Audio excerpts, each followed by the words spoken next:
This land holds life. Wouldn't you agree? You better get me some alpacas. At least they called everything over, isn't it? Yeah.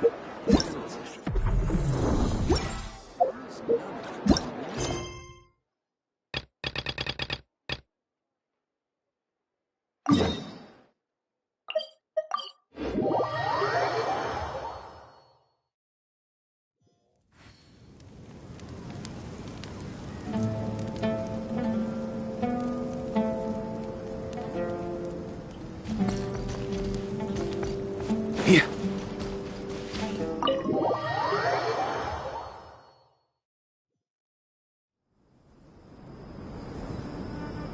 Huh?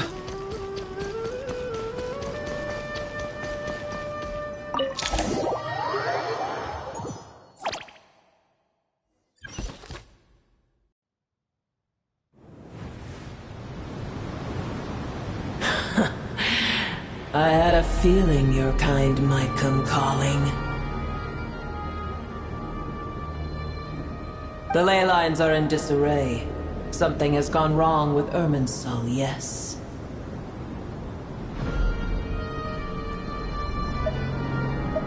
Even from a great distance away, I can sense that Sumeru is headed for destruction. You who took our home from us, prepare to watch as your own world is plunged into oblivion. Oh, how the cycle of history comes to a poetic conclusion. This isn't a joke, Pep! Nahida's in grave danger! Can you please help her? Is she now? Then do explain. For what reason should I lend Booer my assistance?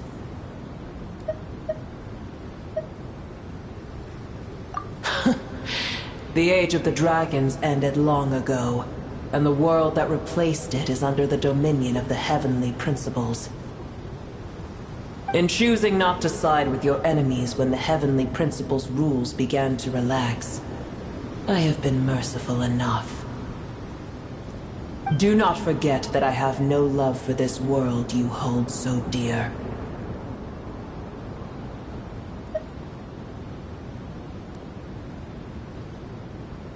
Apep, if you truly despise gods and humans so much, well, after the great humiliation of being helped by a god in the past, shouldn't you be jumping at this chance to balance the scales?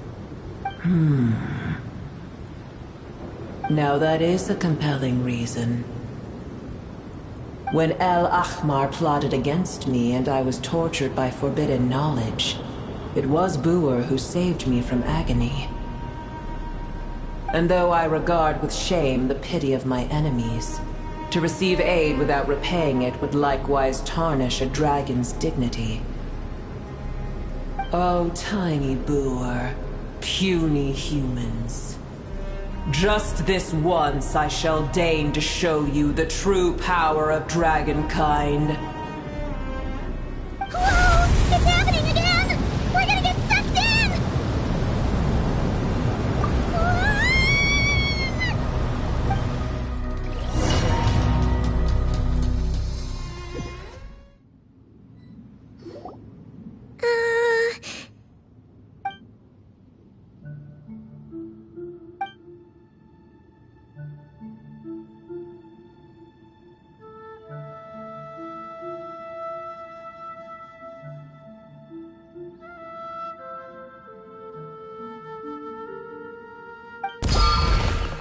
It is done. The heart of Oasis is supplying her with life force as we speak. It shall not be long before she recovers. But I should warn you. Booer's existence is closely intertwined with Irminsul. Unless the issues plaguing it are resolved, she will never completely recover her former strength. Thank you. Spare me your words of gratitude. You may also spare me your feigned concern.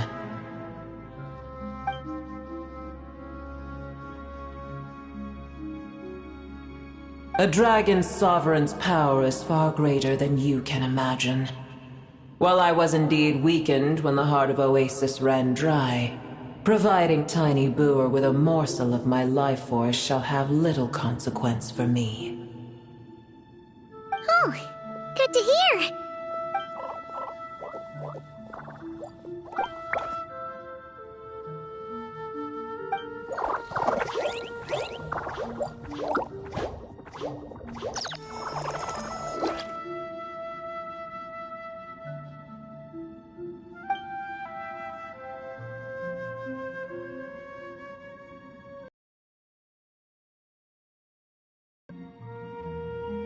Ever held in high favor, I see.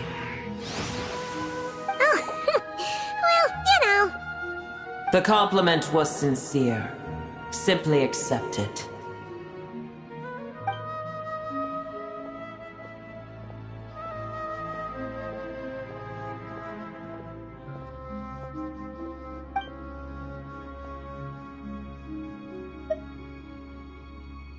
I did once. That tree was not planted by the heavenly principles. Irminsul existed before they ever arrived in Tevat. What? There was a time when it belonged to Tevat, to dragonkind. Its appearance and function then differed greatly from today. The ley lines flowed with an abundance of a familiar, primitive form of elemental energy. You may know it as the power of the Light Realm. The heavenly principles usurped and refashioned Irminsul, made it serve humanity, and used it to anchor the fate of the world. Yet in the end, humanity has failed to protect it. Heavenly principles, God of gods. It makes me sick. The enmity between your kind and mine can never be bridged.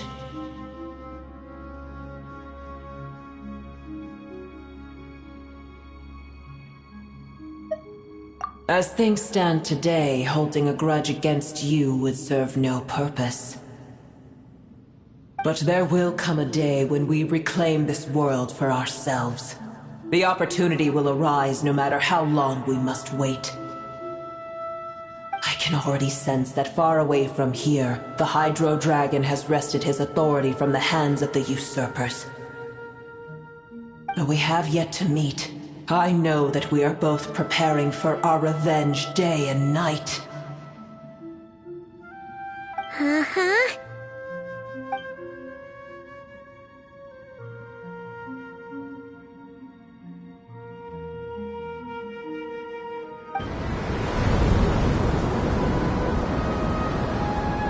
I hear a great disturbance out there.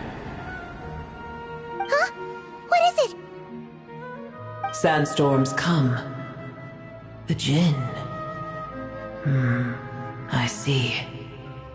Another calamity approaches. You both seem restless. Let us part ways here. Boer is safe with me. Once she has recovered, I shall return her to your side. Oh, thanks again. Take care, alright? I told you already I have no need of your feigned concern.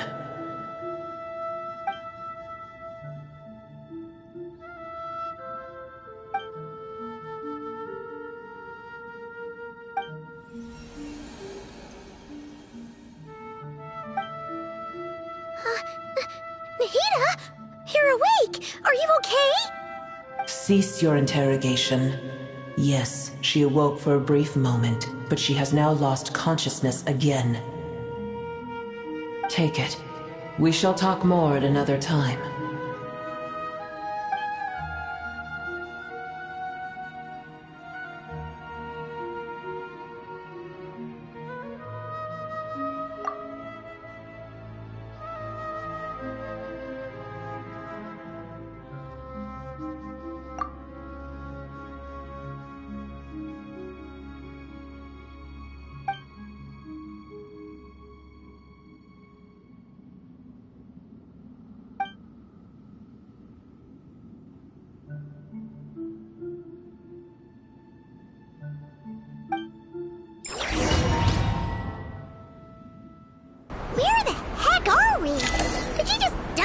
middle of nowhere? Wait. No, Paimon remembers now. The Temple of Silence is over that way. Come on, let's go find the others.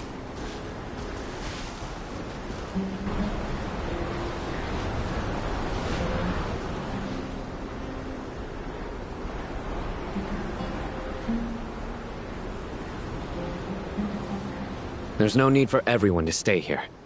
I'll protect the sages. The rest of you, return to Aru village. Yes, Mahamatra Sino.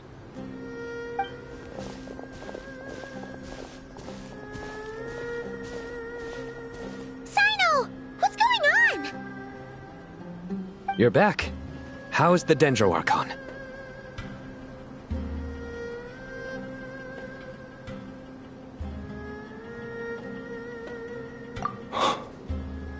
What a relief.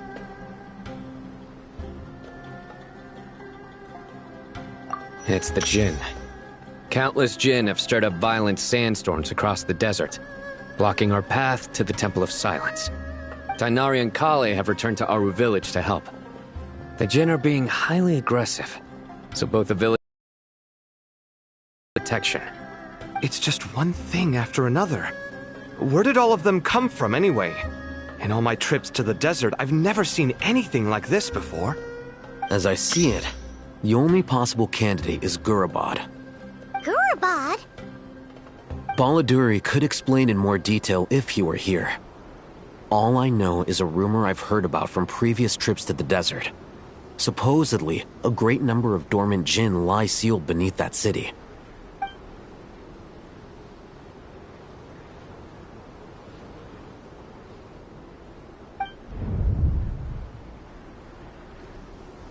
Gurabad is, for me, a fated land. I must therefore return back to this city, where my destiny awaits me still. My master, I am sorry that I couldn't stay by your side for long, and that I could not have more time to get familiar with you. Lilipar. Yeah, we once said goodbye to a friend there. Well, maybe not a friend exactly, but someone we met on the road anyway.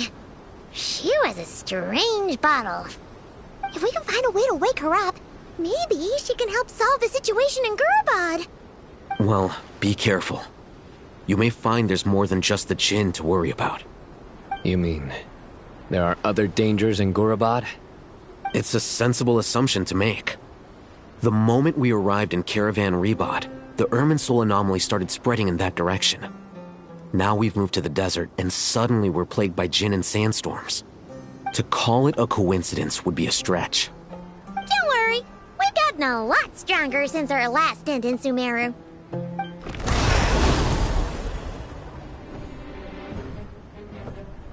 Ah! When did they show up? It appears the monsters native to the desert have been stirred by the Jinn's activity.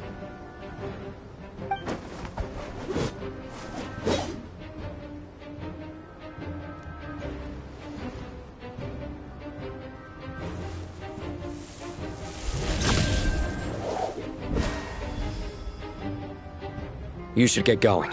We'll take care of things here.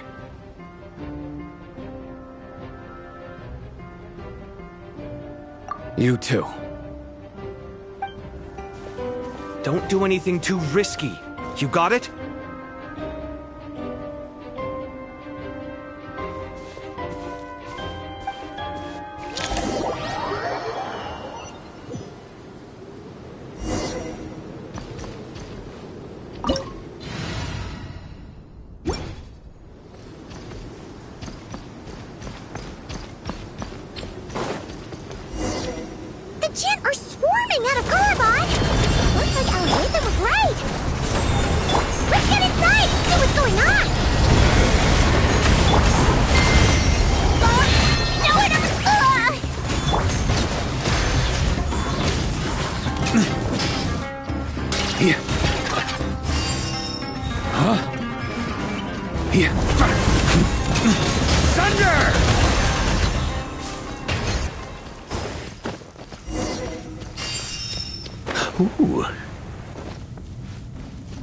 They just keep coming!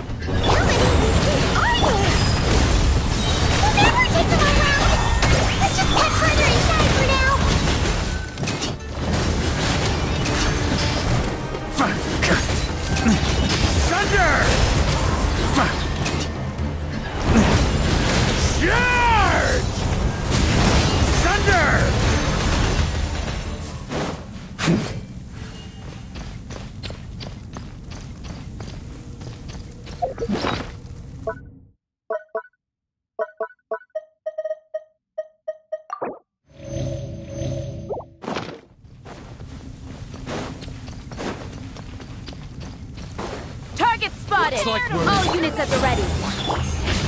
The Patui! They must be using this place as a stronghold! Are they the ones behind all this?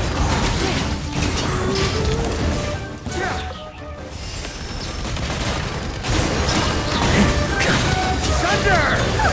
Fighting Jin with one hand and Patui with the other? This is pure chaos!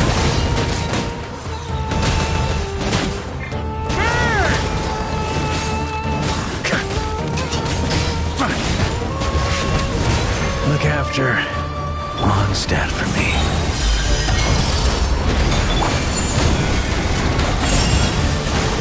Hammer and home! Gotcha! I'll beat that!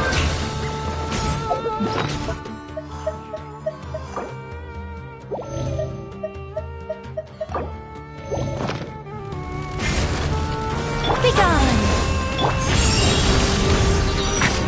Story has only just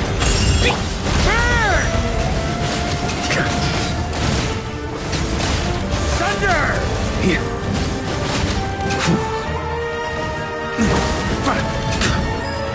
Thunder!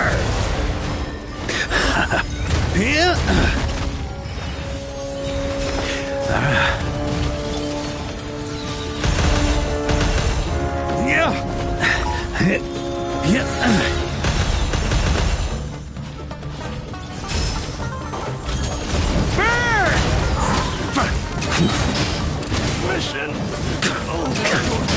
Thunder! Thunder! Mission.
On me.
Ready to spice things up.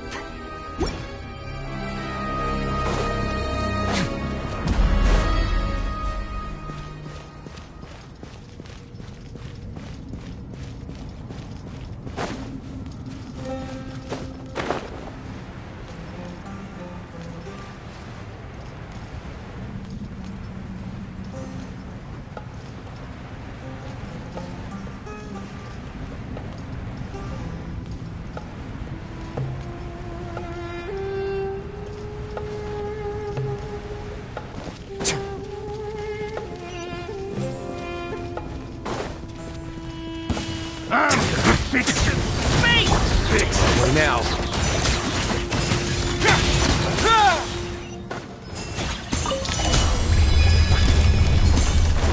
Do you see that strange machine?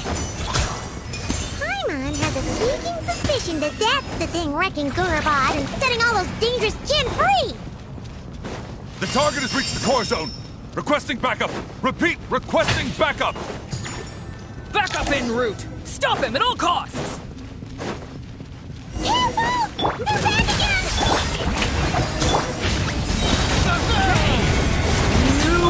A moment, please.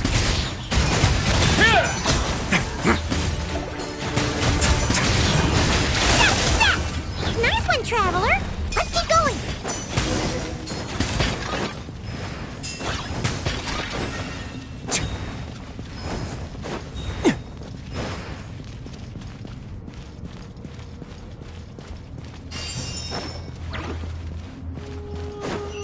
Off to the freezer! Strike a pose! Have a safe trip. Let's begin.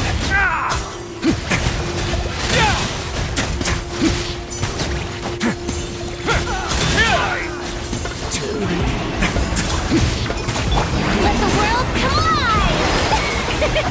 The pinnacle of excellence! A dash of frost! Watch out!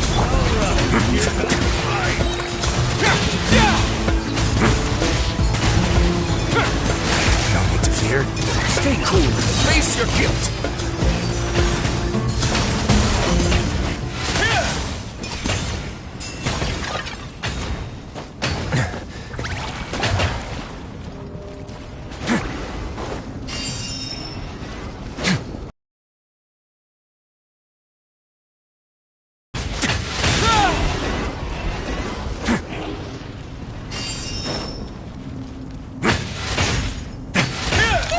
Jin's gone kaput!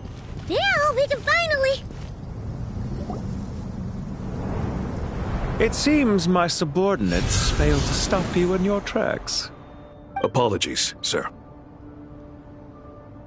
There is no need to apologize. You did well to hold your ground against such a powerful adversary for as long as you did. I must commend your courage and perseverance. So, you're in charge here, huh? First the problems with Irminsul, now this mess in Gurabad? Are you the ones responsible for all this? I'm afraid I cannot answer that. I assume you aren't naive enough to expect answers from an enemy. Oh, this guy is so snooty! However you want to spin it, you're clearly involved in this somehow. So you can either start talking, or we'll have to make you talk.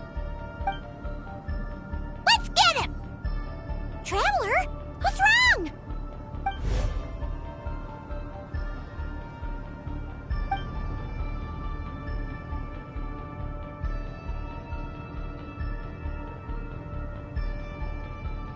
You're remarkably calm. Some would act more rashly upon finding the ringleader all alone. But you keep your cool. Even as your enemy, I must applaud you. Did you show yourself just to say that? Is this you trying to take back control of the conversation? Unfortunately, I really don't have anything to say to you. I am here merely to indulge my own curiosity. Your names are well known among the Fatui. Naturally, I wanted to observe you up close while I had the chance. Hey! Don't treat us like we're some kind of exotic animals in a zoo! Oh, I wouldn't dream of it. You seem rather predisposed to misunderstand me.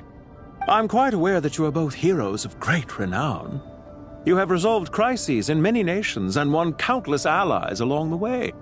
I've been following your adventures with great admiration. My only regret is that the trajectory of your journey conflicts with our goals. What do you mean, admiration? Sorry, but that sounds pretty weird coming from you. I don't see why.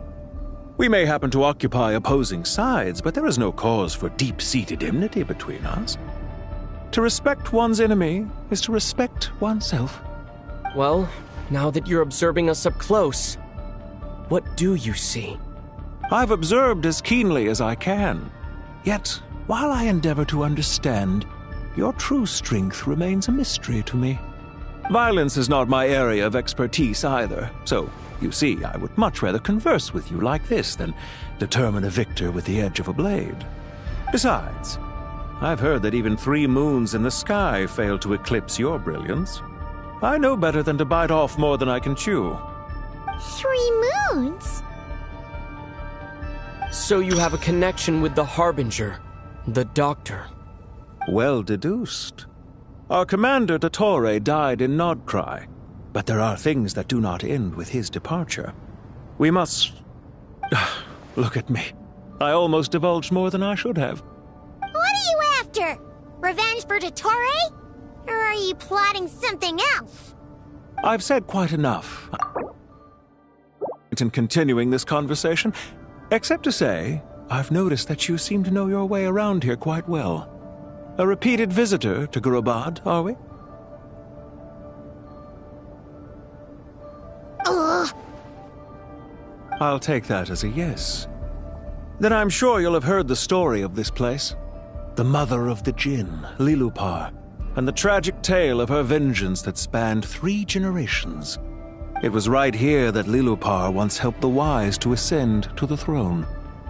But from that moment on, every king who sat upon it was corrupted by power. These degenerate rulers lost control over their nation, and with it, the right to occupy that exalted seat. What are you trying to say? I once admired you for your adventures. That is the earnest truth. But it appears to me that your journey serves ultimately to uphold the rules of this world. Are these rules truly just? Does the heavenly principles rule with wisdom or folly? And how can we be sure that the 7 who wield authority over the world will not be corrupted? Do you seriously think you're gonna convince us of anything? Convince you? I'm sure my commander already tried that. Why would I waste my breath doing the same? If a few words from a stranger were enough to make someone completely change their stance, it would only prove that they never had a firm will to begin with. I am merely stating my position, so that we might understand each other better. One's enemy in the present may not necessarily be an enemy for life. As for what game I'm playing here, I'm simply buying some time. But now I must bid you farewell. It was a wise decision not to attack me immediately. Since you did not fall for my ambush, I will now have to ask those in hiding to reveal themselves. Leave this to us, sir. Very well. I trust you to do what is necessary. Stall him while I execute the next step of the plan. Sumeru City, Irminsul. Hey! Stop right there! Don't you dare leave without explaining yourself! All units, stop them! Protect the commander! Did you hear that? He mentioned Sumeru City in Irminsul! He definitely knows something! We can't let him get away! Get rid of these pesky soldiers! Quick! Rear guard to the front! Don't let them through! Get that thing in position! Hold on! Just a little longer! Turning point in space! Things get a little chilly. Let's begin.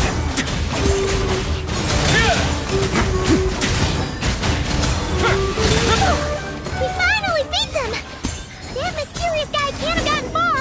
Let's catch up with him!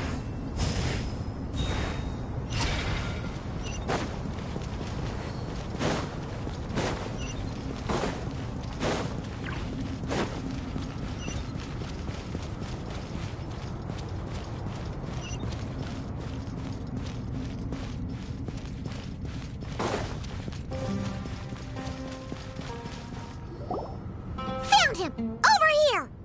You're very persistent. Hey, you! Stop running and explain yourself! What are you trying to...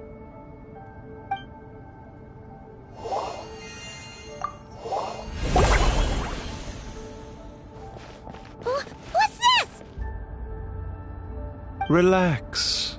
A small trap like this won't be enough to hold you. The sandstorms from Gurabad will die down soon enough, but this small window of time was all we needed to launch the next phase of our plan.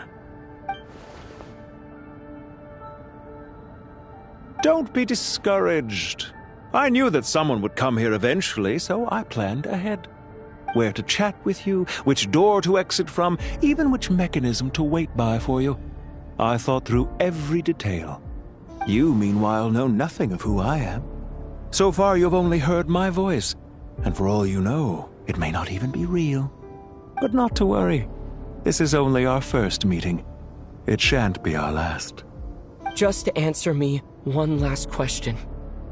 Why do you continue to follow Dottore? He has conducted countless cruel experiments, even on his subordinates. Follow isn't quite the right word. Let's just say even those you see as villains have their friends, even if they aren't the most sincere of friendships. When any set of rules is established, there will be those who benefit and those who lose out. People will do anything to justify what they have gained or escape from the hardship imposed upon them. Neither he nor I are tolerated by the rules of this world. We were both searching for a new order. Our ideas of the final form that should take may have differed, but our journeys took a shared path. Goodbye, Traveler and Paimon.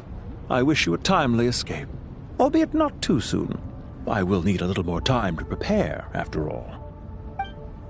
Hey! Come back! Wait, this dark wall. We've seen these on our adventures before. It swallows people up! Oh, I'm sorry. She shouldn't have jumped the gun! Oh, okay. He may have fooled us this time, but we'll get it back!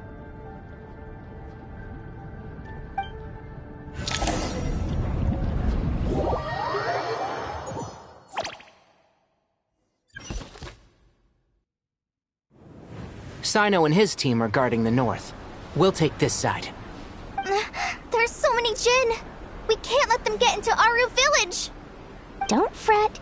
I am well prepared for this situation. Huh. So you have a solution? Perhaps you're unaware that I have a trusty genie partner of my own, Plumpy. If I send her to negotiate with the others, this whole thing will be resolved before you can say Mora. Off you go, Plumpy!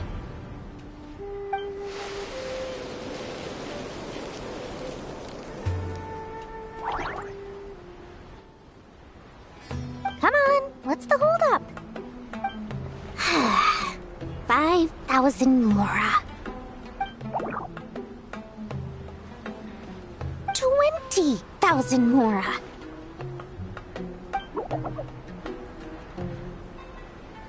100,000 Mora. Final offer. Ah, so she's a hired partner.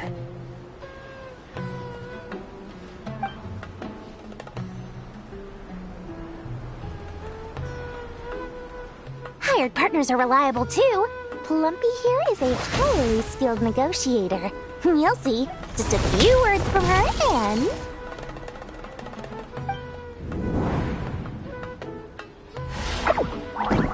Plumpy!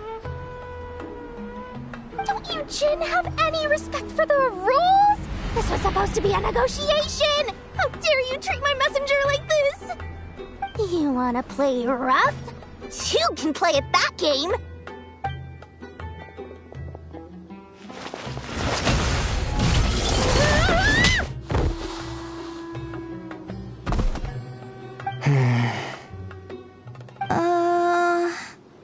Looks like it's up to us now. Be careful, Kale.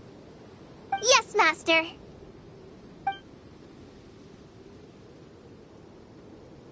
What happened? How did I pass out? Never mind. Plumpy, it's time for revenge. You know, this reminds me of when you first arrived in Avidia Forest. You were trying to help a child retrieve a lost toy when you stumbled upon Spino Crocodile territory by mistake. Yeah, I remember. Our first time fighting side by side. Fighting side by side? I seem to recall swooping in to rescue you with a team of forest rangers. Please stop. Run like the forest.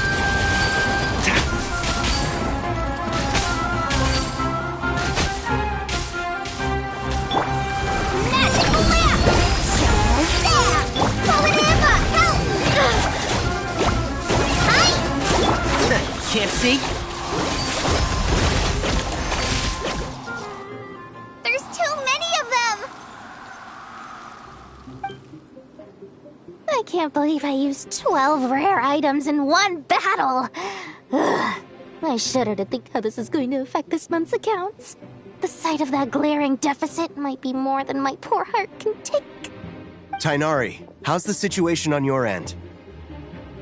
We held the line, though it was a close call. But it looks like they're preparing for another attack. Has something happened? They've breached our defenses in the south. The Jinn are pouring in. We're moving the villages to the north as we speak. We're hemmed in. This is getting precarious. Our margin for error just got a lot smaller. That's why we wanted to confirm your status. We need to consider our next move carefully. Bad news! Another line of defense has been breached. Kale, go with them and assess the situation. Dory and I will hold the line here. But Master! Even with 3 of us, we barely managed to. This is not a discussion, Kale. Don't worry about us. She clearly still has plenty of tricks left up her sleeve. Wait, you can't pin all your hopes on me? Oh, great. I've almost run out of the things I brought with me, and the rest is back at the caravan. I should be able to hold out for a little longer, but still... Master! Need any help? Huh? What is it, Kale? If things continue like this, it won't be long before Aru village is overrun by Jinn, and the sandstorms are sure to follow in their wake. I do have a plan, but I can't guarantee it will work. I don't care, whoever you are. Please just help us.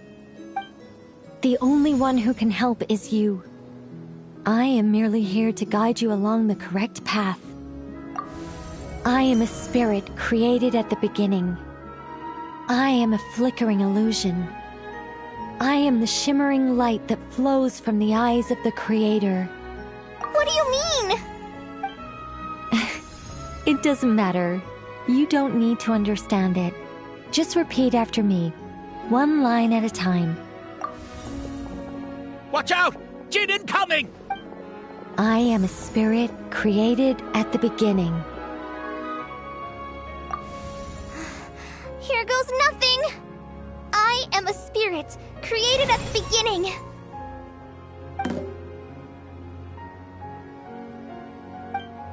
I am a flickering illusion. I am a flickering illusion. What's wrong, Plumpy? I've never seen you so agitated before. But how do you... Do you know what Kale is reciting? I am the shimmering light that flows from the eyes of the Creator.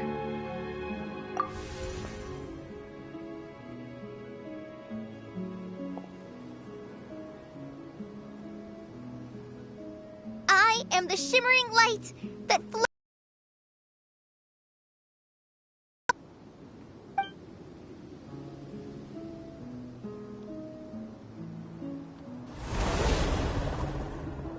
It's a song composed by the goddess of flowers. But very few records of it remain, even in historical texts. All we have is a few fragments. Is Kale an avid historian? Not to my knowledge. The Jinn have actually quieted down. Although... No, it's more than that. It looks like they're showing... submission. Clearly the songs left by the goddess of flowers have a soothing effect on them. At the very least, they're much calmer now. Really? Let me try. I am a spirit created at the beginning. Stay away! I'll stop! I'll stop! It seems like the song only works when Kale recites it. But why? Kale.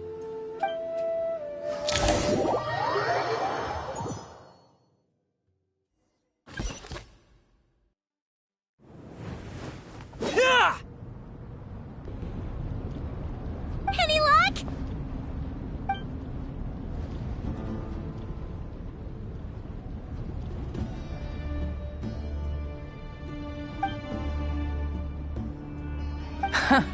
When I heard that loud rumbling in the distance, I thought the shifting sands had bust open the gates to some ancient treasure vault. Turns out it was just you guys. Huh? Wait, that sounds like... It's been a long while. Did you miss me?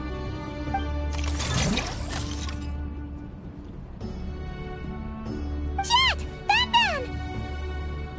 Let's save the catching up for later. First, I gotta get you guys out of there. This should be the right mechanism. Ben, can you handle it?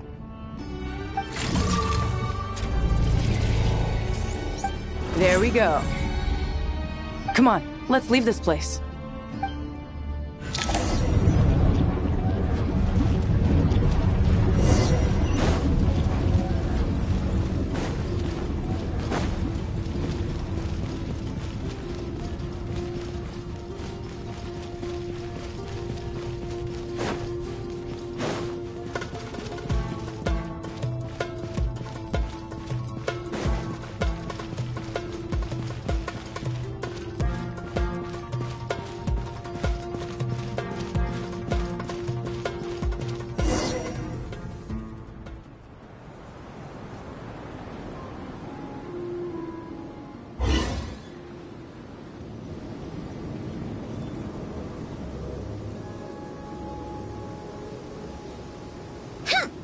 Fatui sure made themselves scarce.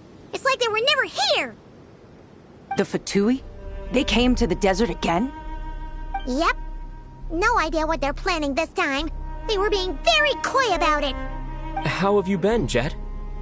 Well, since we last met, I've started my own band of mercs. We've actually made quite a name for ourselves. Oh, yeah. On a slightly different note, I have some good news. I finally took care of Masaira. Not much to write home about. It was just another day. Found his hideout. Dragged him out of his cozy little bed. He tried to talk me into seeing his point of view, as usual. But I'm way past that by now.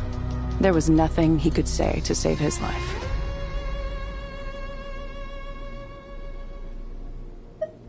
What about you guys? Bet you've forgotten all about me and Ben, huh? Of course not! We're super duper best friends! Wow. Sounds like I should make time to visit some other nations too. Anyway, what brings you to Gurabat? Oh, right. I almost forgot. We're here to look for Lilupar. Oh, that bottle? Yeah! We need her power to calm the Jinn and stop the sandstorms. Here's hoping we actually manage to find her, after all the trouble we've been through. Surely, with everything's been going on in Gurabat, she must have woken up, right? Only one way to find out.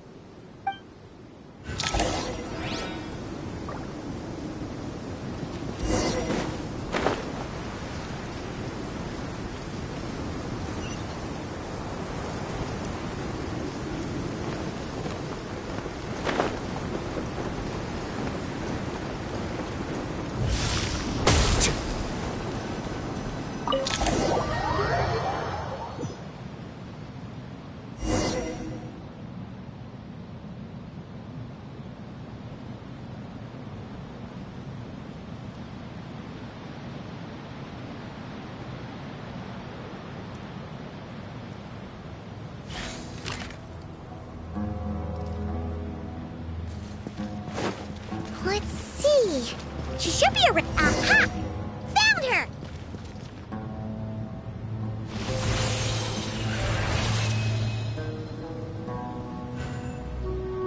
Lilupar! that was. It's been a while, my master. Oh, and you're here too, little wildcat. The four of us back together again. Imagine that.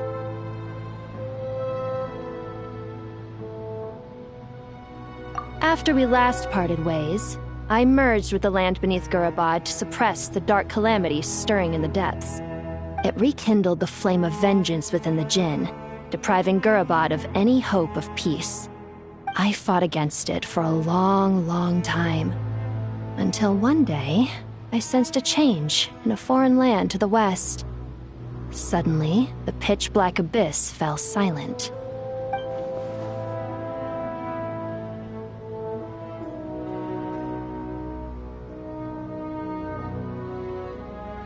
Once satisfied that that dark power could no longer bewitch the Jinn, I too fell into a deep slumber, from which I have only now awoken. Why have you returned to Gurabad, my master? And why is my sand-swept homeland in disarray once more? Well, basically, Sumeru's in danger and a lot of our friends are affected.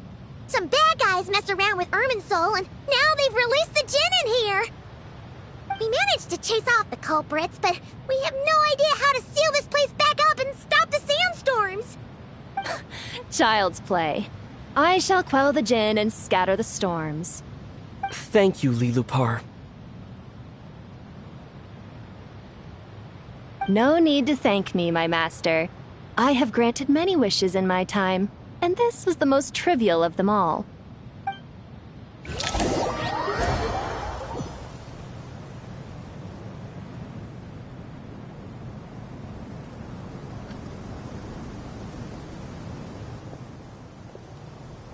The sandstorm's gone. The sun shines bright again.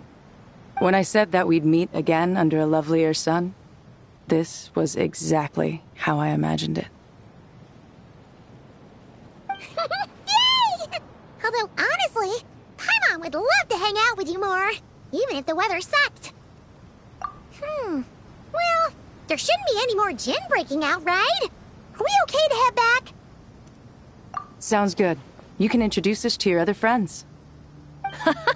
Another adventure begins. Lovely.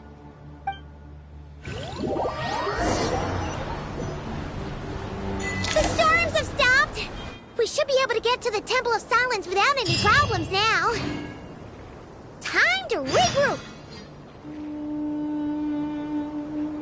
Have you ever seen any stickers on my back? Do me a favor and take them off. Malazines like to play pranks sometimes.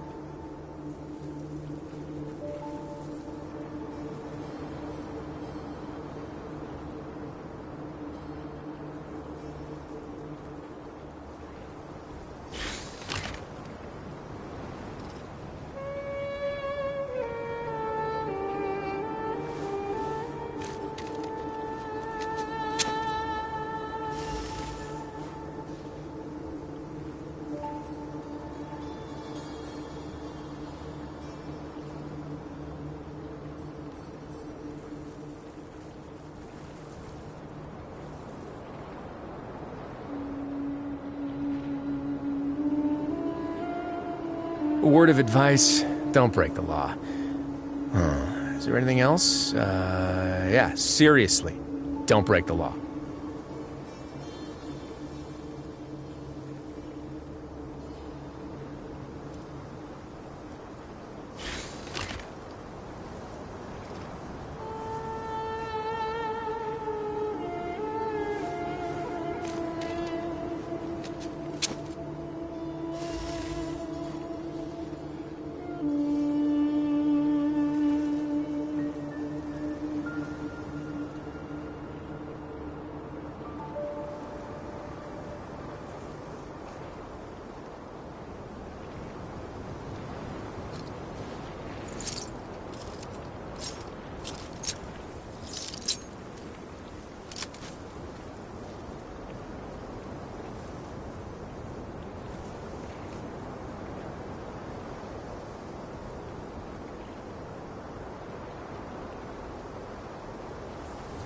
Have you ever seen any stickers on my back? Do me a favor and take them off. Malazines like to play pranks sometimes.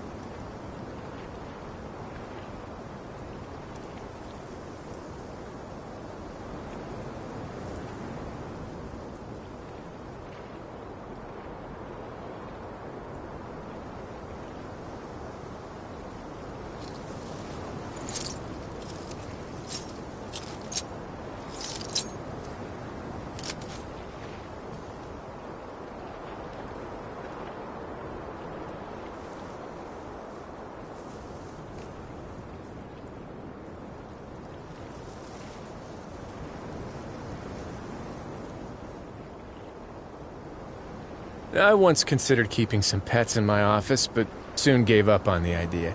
It's just not right to keep small animals where they won't be able to see the sun.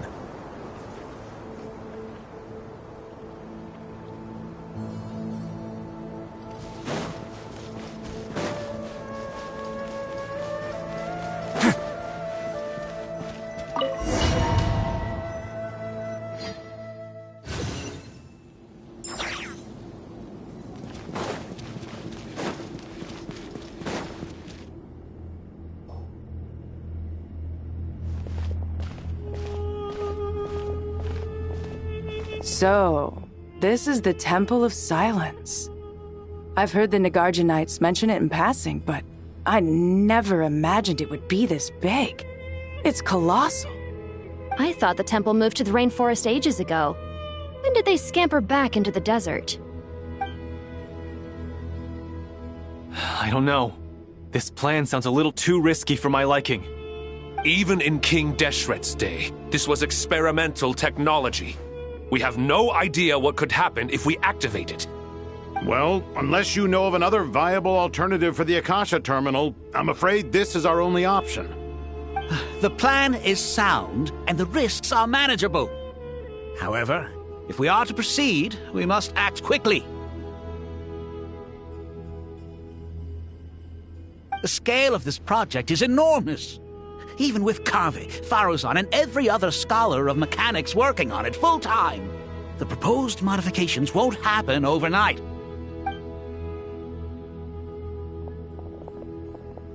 You're back.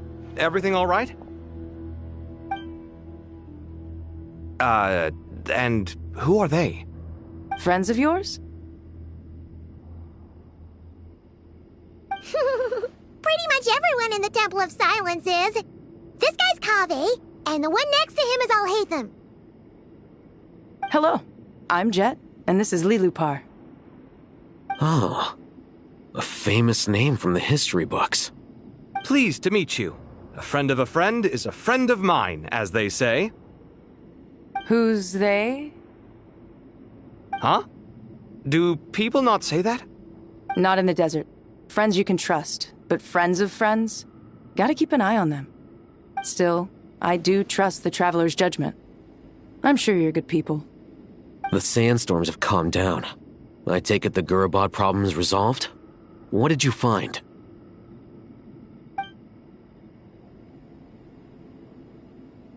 And after getting all smarmy with us, he trapped us there. Luckily, Jet used the mechanism outside to free us, and then we got Lilupar to put a stop to the chaos. Wow. Thanks for being there to help them.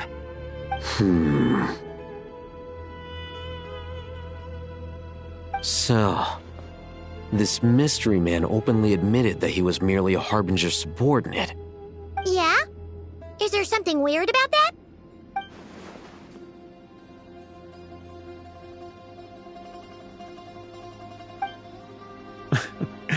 I assume you aren't naive enough to expect answers from an enemy. Well deduced. Our commander, Dottore, died in Nordcry.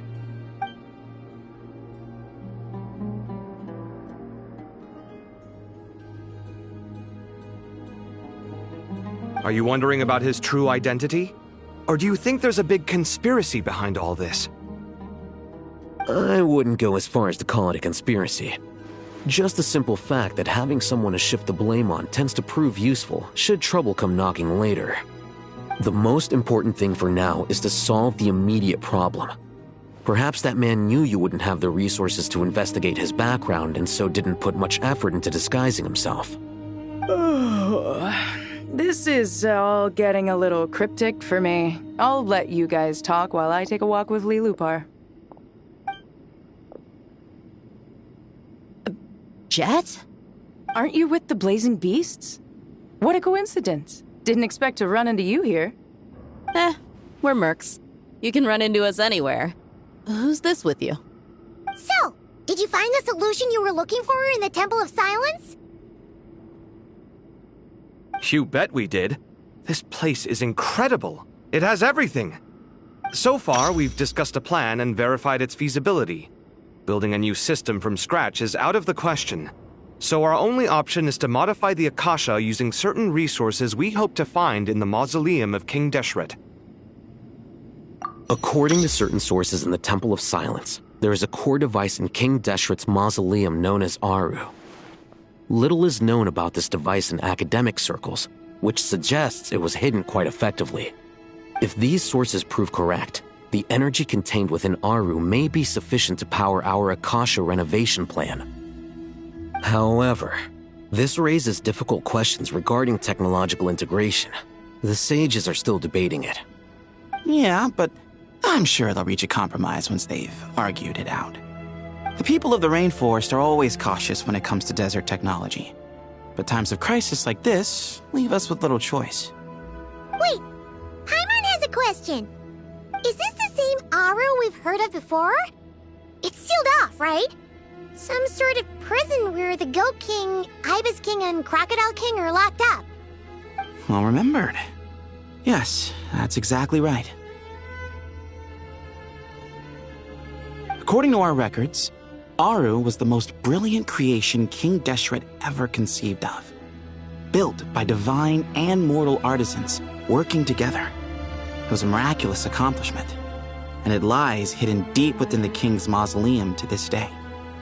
That being said, what Aru actually does and why it was built, those are deep secrets we are not privy to. Until recently, I wouldn't have been optimistic that the place even exists. The only reason I'm inclined to believe it now is because we heard it from the Ibis King Thoth himself at his temple. The tale of how the 3 retainers of Al-Akhmar were imprisoned in Aru. Paimon totally gets that. When Paimon first heard about it, she thought it sounded pretty unbelievable too. Do you guys still remember that? The Ibis King told us they were trapped in Aru and that they had to answer 3 questions to get out. I think I remember. What causes our rise and fall? What obliterates love and hate? And what determines truth and falsehood? Those were the 3 questions, right? Yeah. If only Nefer were here. She's dealt with the Ibis King before, so she might know more. Oh, Nefer's a friend we met in Notcry. Notcry? Funny. She showed up here earlier. Huh? Yeah. Had another lady with her, too. Both said they knew you. They contacted the sages, claiming they might be able to offer some assistance. Really? They came here to help out? Yes, really. It was just before you got back. One of them said she's made Nodcry her home. If she's the person you were talking about, then... Looks like betting on Aru was the right choice. See? They're right over there. Nicole! Nefer! Why, hello! We're here to help.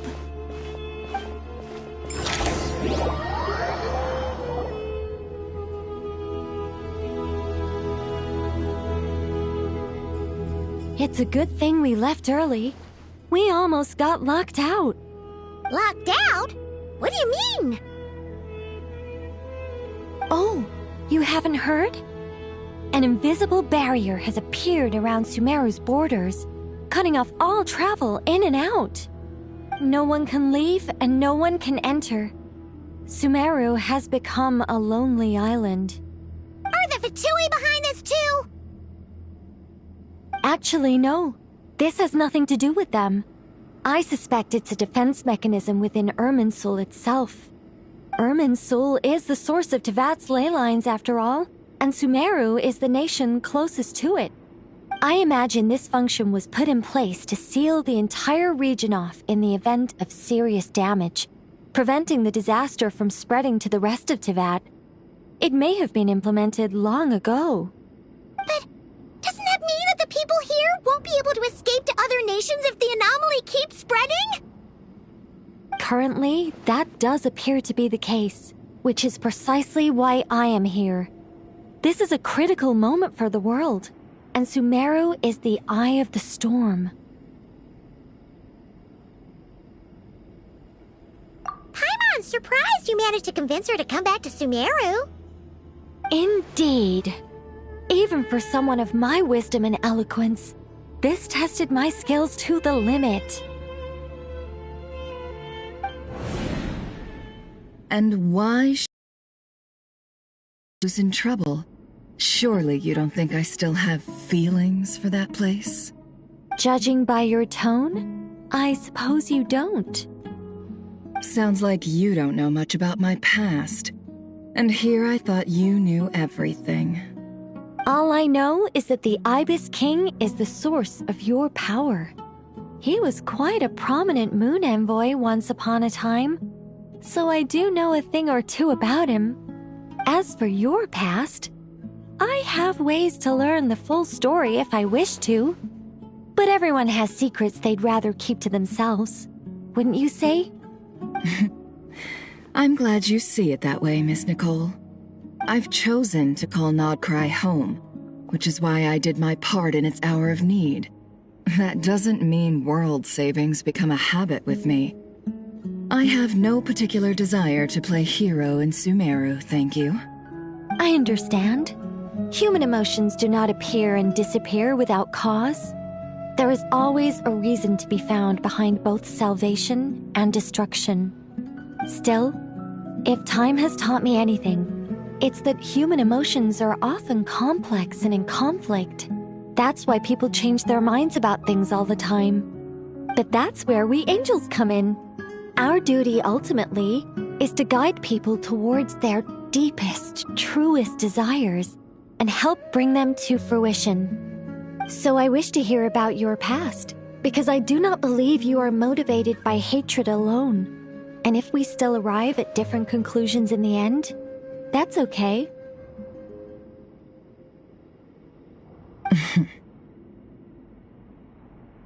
I refuse. Wait, what? But I set the atmosphere and everything. Isn't this supposed to be the moment when we finally open up to one another?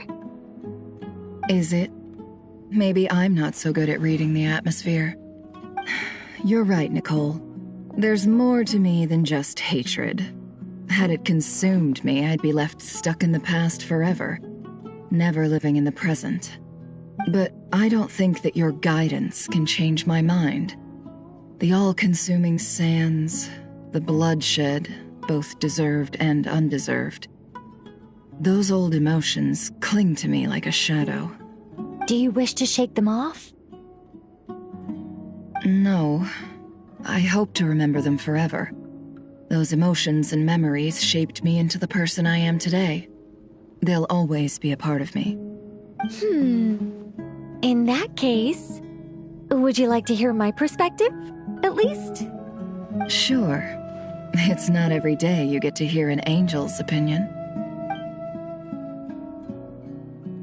A long, long time ago, when the angels still walked freely upon the earth, I found life tedious.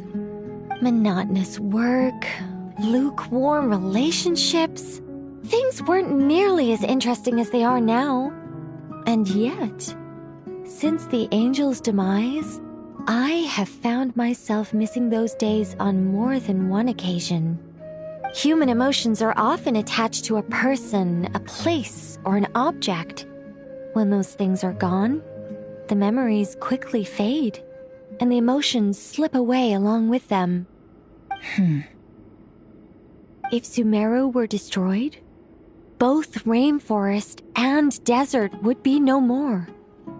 With the object of your hatred wiped from existence, it would not take long for the memories buried deep in your heart to slowly fade. Both love and hate are intense emotions, but they are nothing compared to the void left behind when they disappear. Most sophisticated, Miss Nicole. But anyone focused on the future could only ever applaud the destruction of the things they hate. Still, I'm a special case. Someone once told me that human memory is more selective than a Mora-hungry merchant choosing between customers. We all need a reality check once in a while, so we don't forget the truth. As much as I dislike Sumeru, This is no way for it to perish. All right, you win. I'll help you out a little, but I won't work for free. How much will you need? You're not gonna milk this for all it's worth, are you? What do you think? I'll be upfront with you. I don't have much more on me. If that's what you need, I could borrow some from Alice. Or perhaps I could pay in sculptures. The ones I carve are actually worth quite a lot. Just cover my travel expenses. Huh? Is that all? That's all. Given all the people I owe favors to, I can just about justify a trip to Sumeru. Yehoda! Here, boss! What do you need? I'm going back to Sumeru for a while. While I'm away, you'll be in charge of the curatorium. Me? I'm in charge? Whoa! Don't worry, boss. You can count on me! And that was how the ingenious Angel Nicole brought you the perfect person for the job in your hour of need. Hip hip hooray! That was far more detailed than necessary. Not lacking in embellishment either. I never thought I'd return. Especially not the desert. But life doesn't always go as planned, I suppose. What's Candace up to? I don't think I've seen her yet. She is still taking care of things in our village. Should be joining us before too long.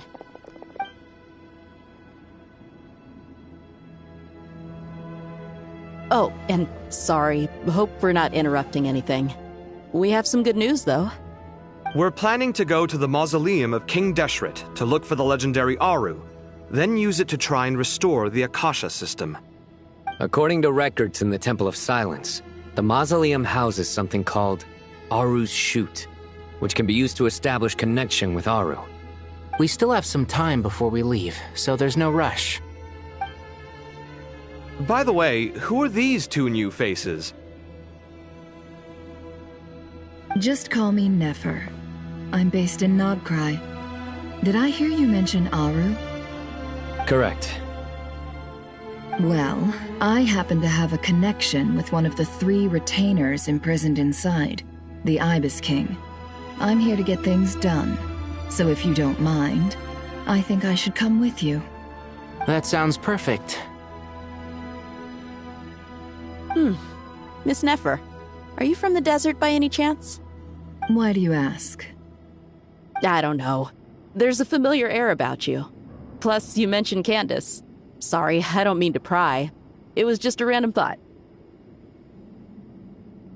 I'm Dia, an eremite mercenary. My work usually keeps me out in the desert. I'm on good terms with Dory, and she's mentioned you all before. It's nice to finally put faces to the names.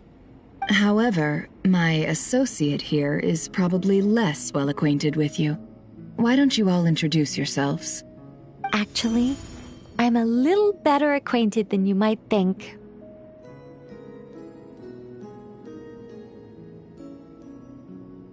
Huh? Huh. Are my eyes playing tricks on me? It looked like you spoke without moving your mouth. Ventriloquism. I have heard tell of it before. What is it, Kale? It's you! You're the voice who's been speaking in my head, aren't you? You encouraged me to report my dreams to the Dendro Archon, and got me to recite that magic prayer. Mm-hmm. I have many titles, but let's go with the most pertinent one. I am Nicole Rain, an angel who has lived since ancient times. An angel? Sounds like a big deal, but, what exactly is an angel? Oh, Well, we're a rather long-living race of beings. Not gods, technically, but we can still tell you a lot of stories from ancient history. Yep. Creative type. Well, ma'am, if both the Traveler and Paimon give you rave reviews, you must be pretty impressive. Oh, please don't call me ma'am. I find it so awkward when people get too formal with me. Just relax and be yourselves. No need to be nervous. Miss Nicole, if it's okay, could I ask you a few questions? Yes, you may. I can see your heart is filled with confusion, and you are desperate for answers. I also know which questions you want to ask me. Why did you dream of Sumeru City in disarray? Why did those verses soothe the Jinn only when recited by you? I can guide you to the truth, but it involves a personal secret of yours. I'd prefer to speak with you alone, if possible.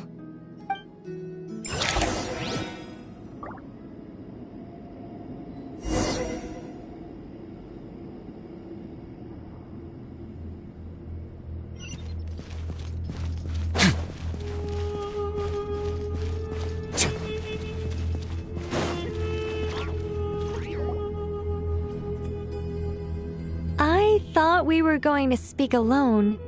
This is a lot more people than I was expecting. What's wrong with it? Even the doctors at Dar al-Shifa allow patients to be accompanied by family members. Well, if Kale doesn't mind her secret being revealed, I have no problem with it. Thanks for being so considerate, Miss Nicole. I don't know what secret you mean, but whatever it is, there's no need for me to hide it from my closest friends. Closest friends? It's so nice to hear that.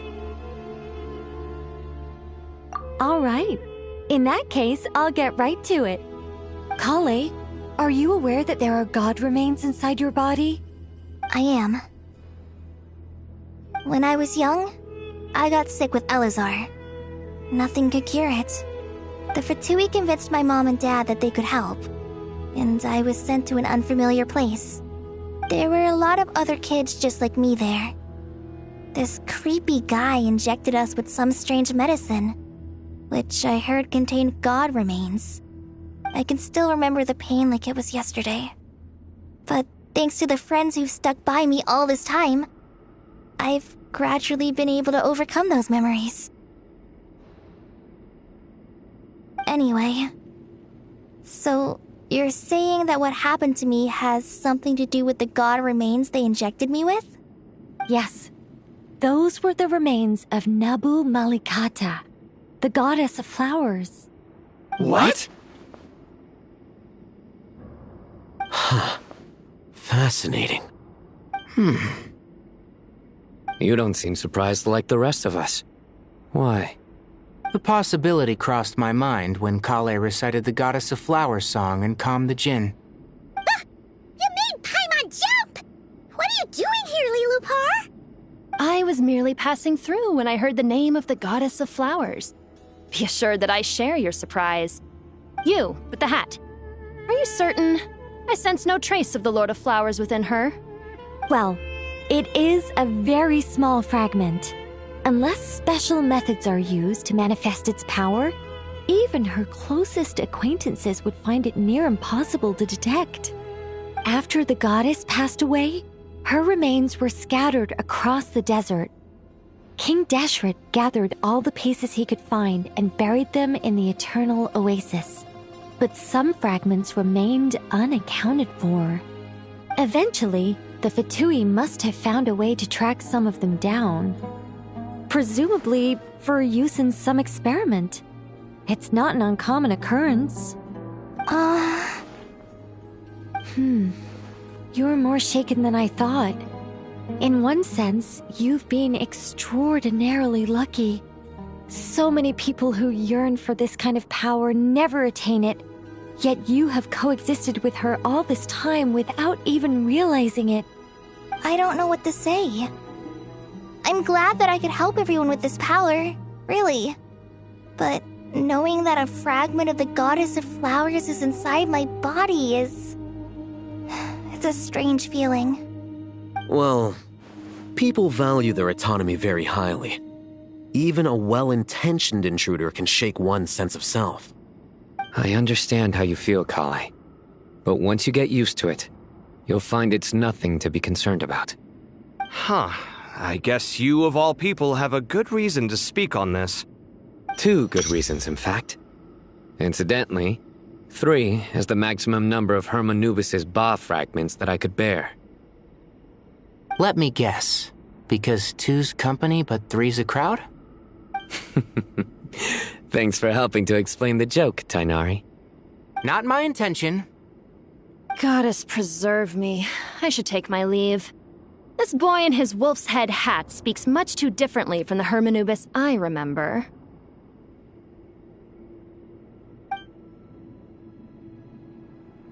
Kale, all I'm trying to say is, no matter how many Hermanubis fragments there are within me, you wouldn't think of me as Hermanubis. In the same way, you are simply you. Yeah, I know what you mean. So about that dream I had, was it a warning from the goddess of flowers? Yes. Just like me, she was an angel created by the primordial humans, born with the instinct to guide living beings. Though her body and soul have perished, her essence retains its natural instincts.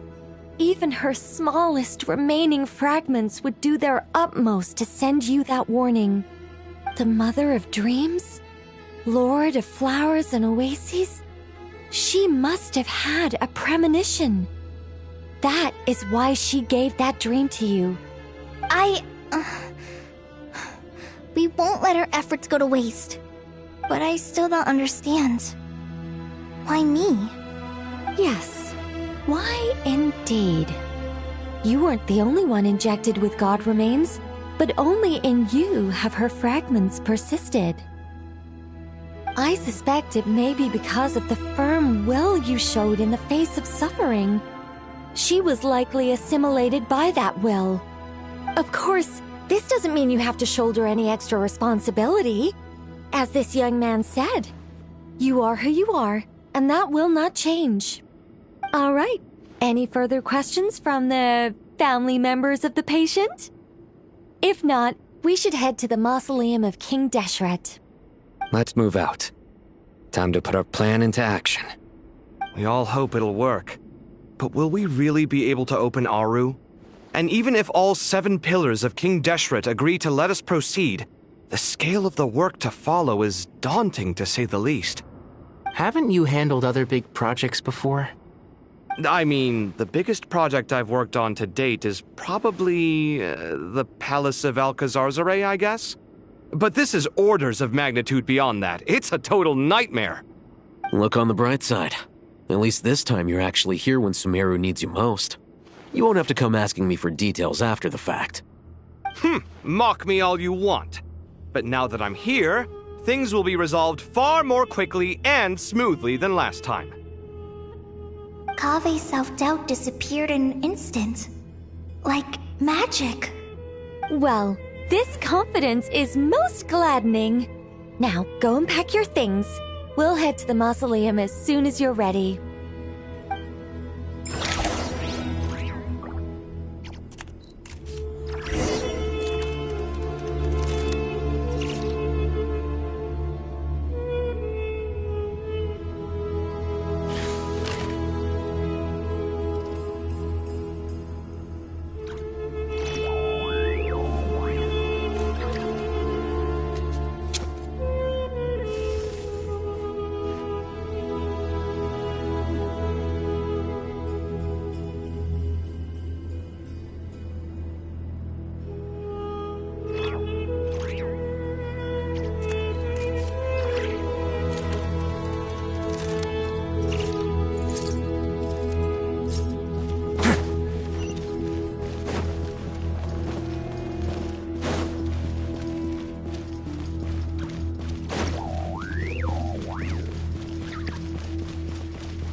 Oh, Miss Nicole. I heard you're a very talented sculptor. Is that true? Oh, I don't know. I wouldn't want to blow my own trumpet. Honestly, even though Kasharawar is best known for its focus on mechanics, Plenty of Kasharawar scholars are quite serious about sculpting as a hobby. So if they rate your work, that's enough for us. We just have to take a look. Who's we? Myself and a few other scholars. Kashif, Daneshvar, come take a look. Oh, well, if you insist, I suppose there's no harm in showing you.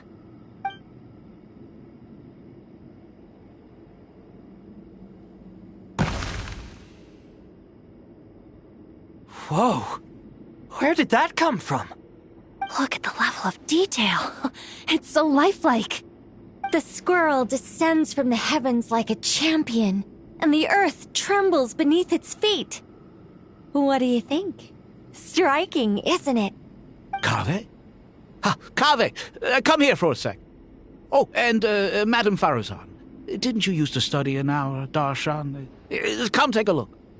All right, but hang on a moment. I have to finish reviewing this proposal first. You called? What is it, youngster? This squirrel statue. Isn't it cute? Oh, a squirrel. I wouldn't say cute per se. The realism is what stands out to me. Were you trying to carve a statue of a hero, young lady? Oh, a hero? I suppose so. Actually, I didn't really have a specific theme in mind. I just started working on it, and this is how it turned out. I see. Well, do you tend to read novels about heroes in your spare time? As a matter of fact, I do quite enjoy those. Everyone loves a good tale of daring do, right? Then perhaps this statue represents the heroic tale you long to see deep down inside. Also on the subject of heroism, I feel that if the subject posed with a finger raised towards the heavens, it would lend a greater gravitas to the overall image. I'm sure some would call it cliché or old-fashioned, but not me. I think it would be a perfect fit. It has a certain classical beauty about it. Kaveh! Sorry, Madame Faruzan, I'm a little busy right now. Don't wait up for me. What a pity. That young man has excellent aesthetic tastes. I was hoping to ask him for his opinion. What a genius idea! Why didn't I think of that? Classical beauty is a great direction to explore. That's it. Once I get back, I'm going to sculpt a heroic squirrel pointing its finger towards the sky. Precisely. A declaration of victory. You understand my vision. Then place the two statues face to face. Yes! That's exactly what I was thinking. It'll be a masterpiece. Miss... I'm sorry. I didn't catch your name. Just call me Nicole. Madame Faruzan? Was it? What? Oh, no. That wouldn't be right. Why ever not? Madam is a state of mind cultivated from within. Anyone may call me Madam if they so desire. My dear Miss Nicole, once we make it through these trying times, should we have the pleasure of meeting again, I shall look forward to seeing your new work. In this day of age, it's rare to find people with an appreciation for classical aesthetics.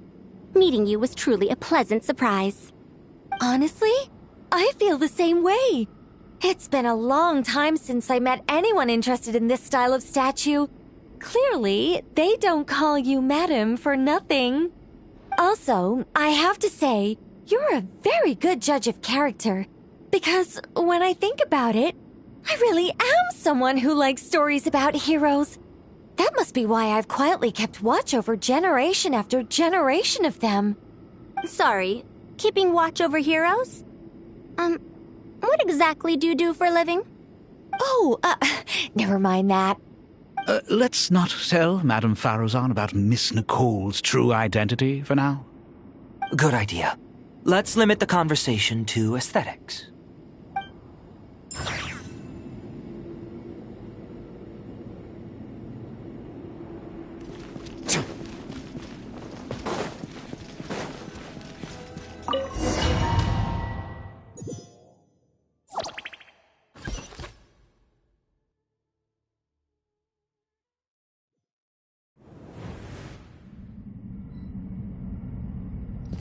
I hope everyone's ready. We'll be arriving at our destination very shortly.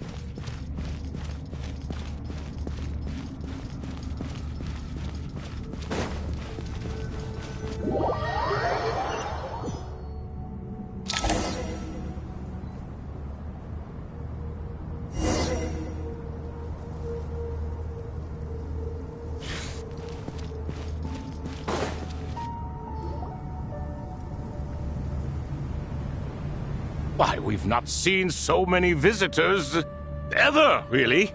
What is this place now, a tourist attraction?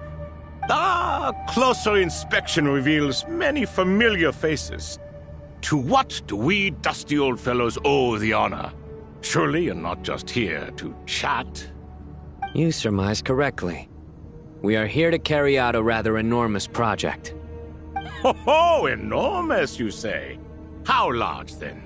Larger than the gaping void in our lives? Why, you've even put a smile on Goatee and Croco's faces. All this activity is making for quite the special day.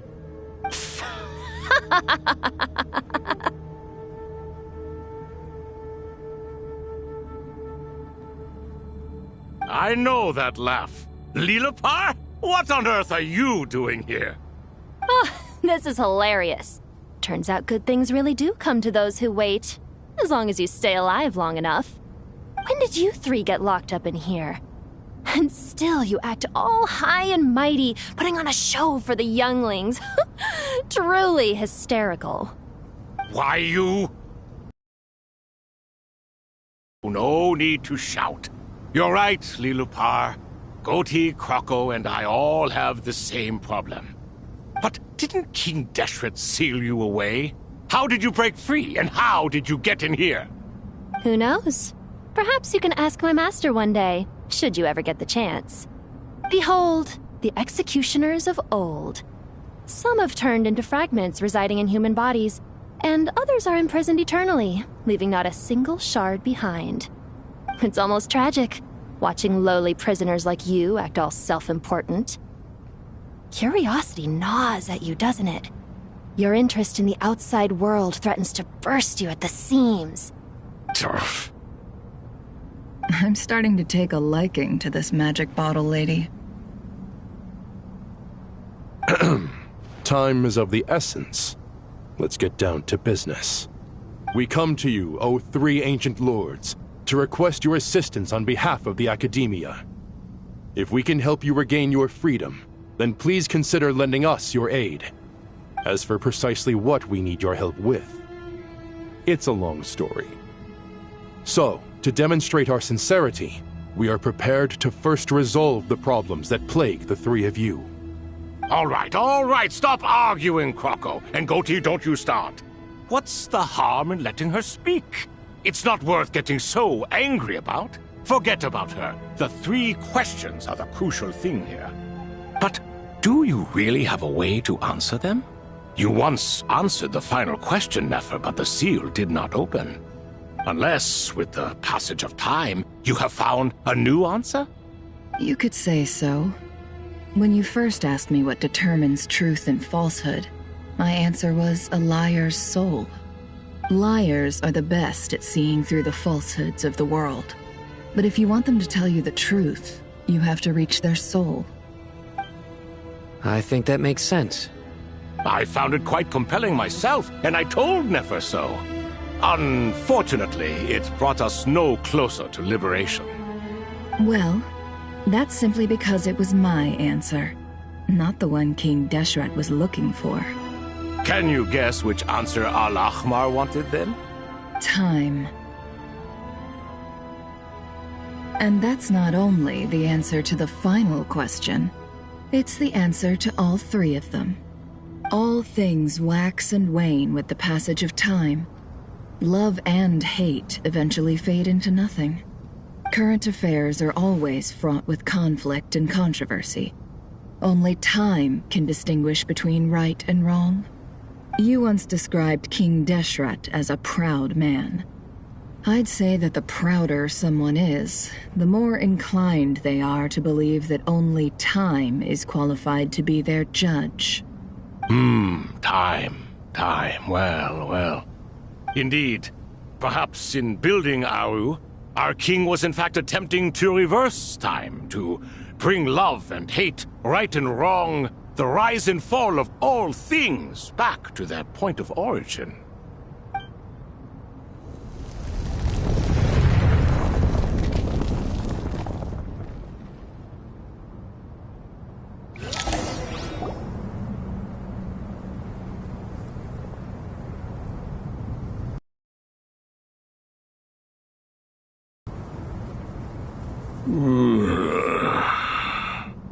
This is the most eventful day I have experienced in a long, long time.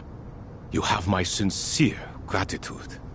Are those 3 of the 7 pillars? Turns out the statues were quite faithful to the source. You 3 seem to be in good spirits. Prison can help a person grow and learn to cherish what they have. Nevertheless, after everything you've done for me, I sincerely hope you never have to experience it for yourself. Hello, Nefer. It's good to see you, Thoth, the Ibis King. Nice. Definitely puts my mind at ease, seeing you 2 getting along so well. Should we maybe introduce ourselves, or... Sure. I'm Sethos, the current leader of the Temple of Silence. This is General Mahamatra Sino, and this is the former Spantamot sage, Cyrus. But I'm guessing none of that means a whole lot to you. Everything is equally new to us, in truth. We've been gone from this mortal world for longer than you can imagine. Let's hold off on the introductions for now. We can always ask Nefer about you later. It'll give me something to talk about with my chosen disciple. You're like a helpless parent. Gods and people of yore are not necessarily welcome in today's world.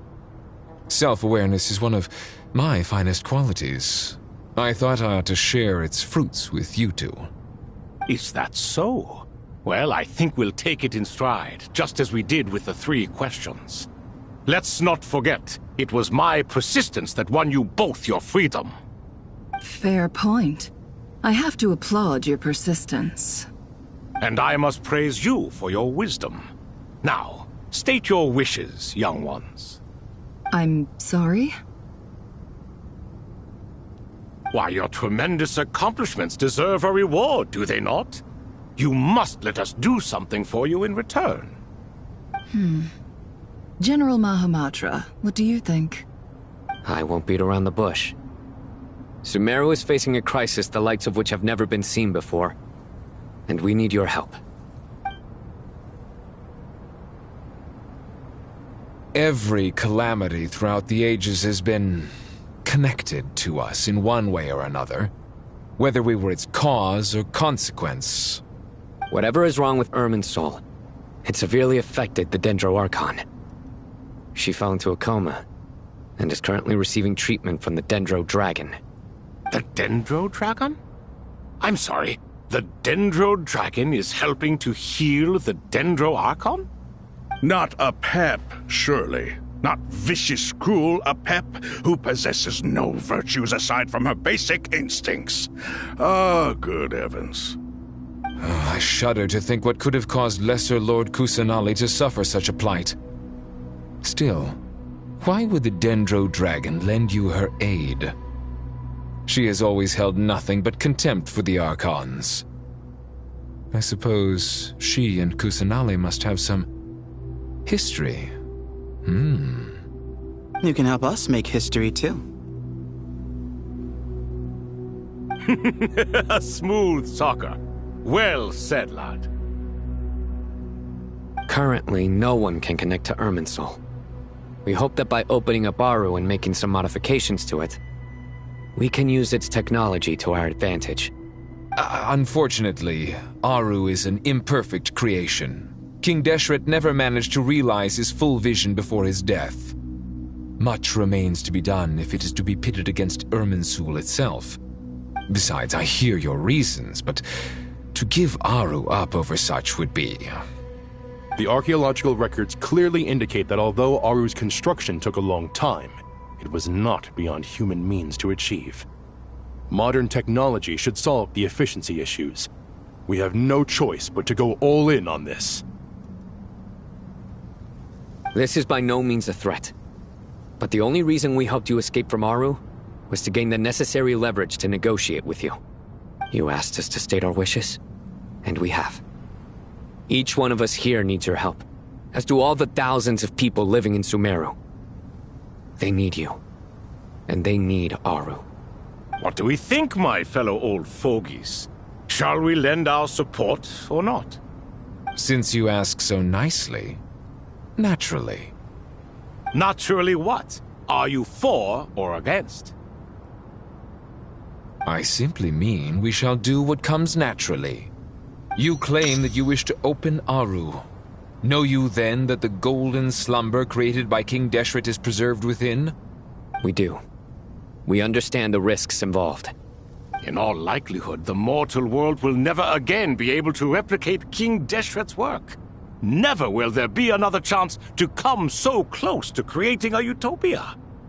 Knowing this, are you sure of your decision? We are sure. Before people can dream, they must first live. If your minds are made up, very well. We shall summon our erstwhile colleagues to discuss this further. Saint Shezepank, Saint Bennu, once you surrendered to silence and were buried with King Deshret. But now, we invoke the right to awaken you with our voices.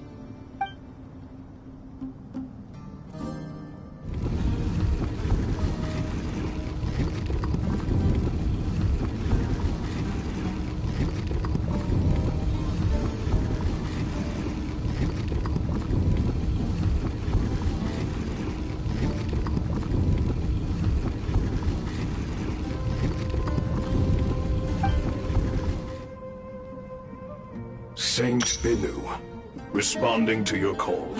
3 kings detected. Initiating autonomous will. Saint Shezepank, responding to your call. 3 kings detected. Initiating autonomous will. Ah, Lord Herreshoff. What a long time it has been. I trust you are keeping well. Then your trust in my well-being has long outlived your physical body. You have always opened with that same phrase, in life, death, and now even beyond. Al-Akhmar is long gone. What is the reason for this meeting? You're awake? Good. We are voting on whether to give the people of present-day Sumeru access to Aru and permit them to perform technological renovations. You have the right to support or oppose the motion. Aru is the pride of Al-Akhmar. Opening Aru requires the unanimous consent of the 7 pillars. I hope you have a convincing reason to present to us. Sumeru is currently in the midst of a major calamity. Let us not forget that while Al-Akhmar was a stern ruler, he was also a teacher of wisdom.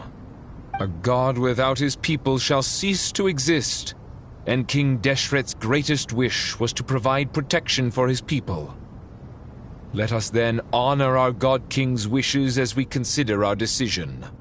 I do not mean to mock these proceedings, but what is the point of a unanimous vote when we know that the last of the 7 pillars, the Dendro Dragon Apep, will never communicate with us?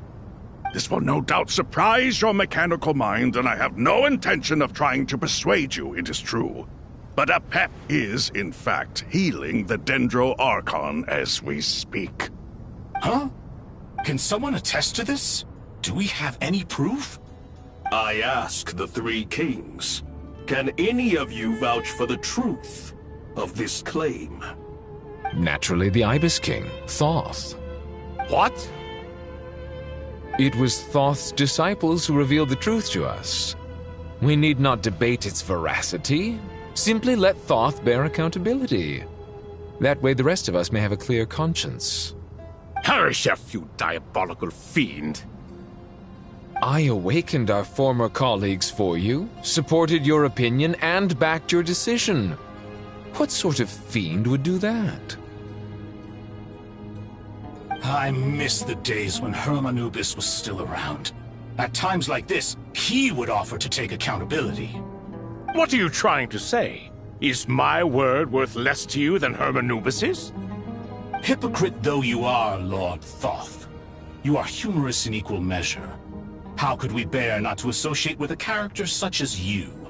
I, Saint Shezepank, approve the Goat King's proposal. Since King Deshret is no more, we shall receive no reprimand for acting beyond our remit. Nevertheless, I sincerely hope that those before us understand the significance of what they intend to do. Remember, the moment that Aru is liberated, the myriad souls residing within the Golden Slumber will return to the ley lines. And once the ley lines flow again, these souls shall in turn be received by Irminsul. To take this step is to bring the perfect afterlife created by our king to a permanent end. We understand that well, and we have decided to proceed regardless. Furthermore, the contemporary human perspective would contend that confining souls in this way is no act of benevolence. The deceased have a right to rest in peace. King Deshret's creation is clearly a place of rest and peace. It is just that many do not see it this way. But no matter. Saint Binu approves. Hermanubis' representative and the Dendro Dragon Apep made their choice ahead of time, while the Goat King, Ibis King, and Crocodile King have also granted permission to liberate Aru.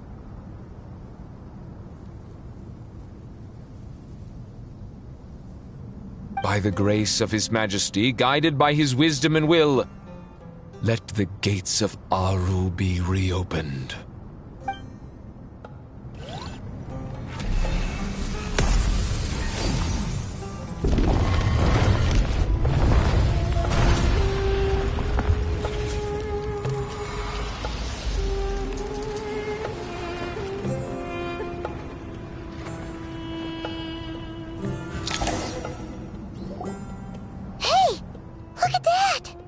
What's this? Are we under attack? No. Wait, it's...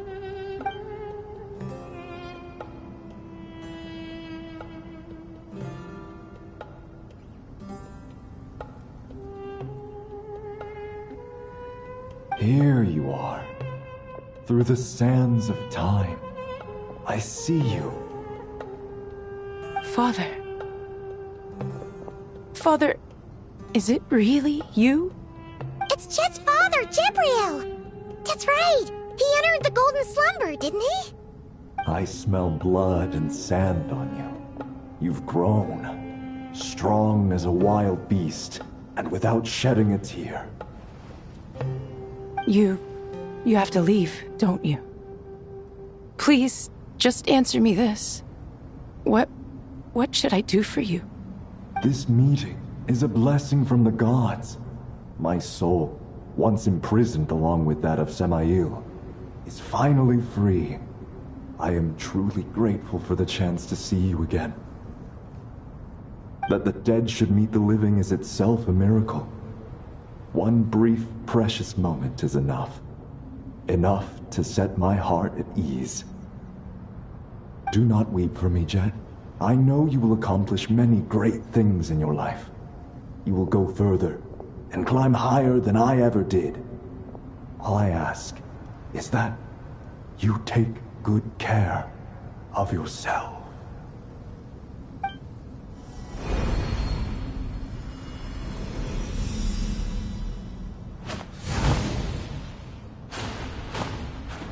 Father! Father! Father. Hey, Jet. Do you want something to eat? Maybe it'll help you feel better. I'm fine. Thanks, Paimon. It was just a little sudden. The chance to see my father again meant the world to me. He was trapped in the Golden Slumber for our sake. And now, after all this time, he can finally rest in peace. I'm glad. It's a huge relief. You've grown strong, Jet. More than enough to fend for yourself. Yeah. I'll leave the past in my memory where it belongs. My family, the good times and the bad. Goodbye, Father.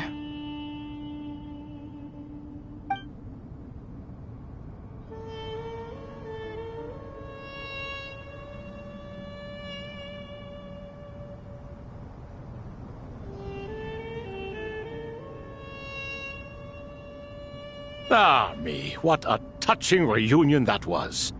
It seems we did a good deed today.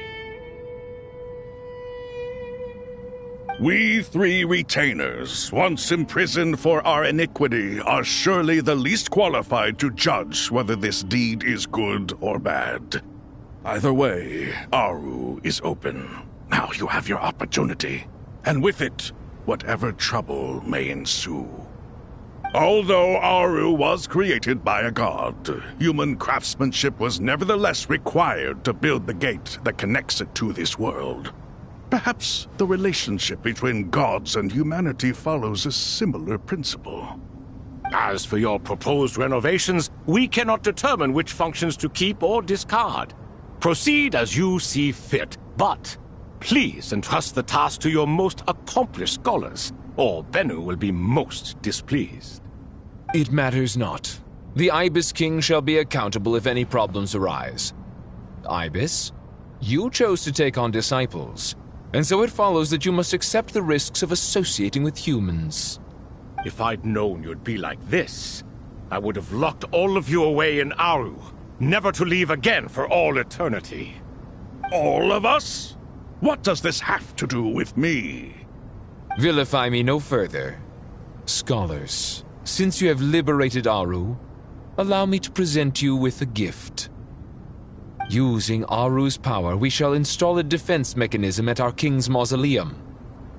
You must be guarded even against Irminsul itself. This shall afford you some convenience. Unseen and unheard. From this moment forth, none may by sight or hearing perceive anything said or done within the mausoleum. Amazing. And all this is achieved just with the power of Aru? With technology from the heavens, the possibilities are endless. Just because King Deshret did not use it for this purpose does not mean that it cannot be done. So, marvel away. This is the reward you have earned. All right. Well, that resolves the issue of confidentiality. What about the technical side? Do we have the manpower? Why, yes. I've already contacted them. They'll be here soon.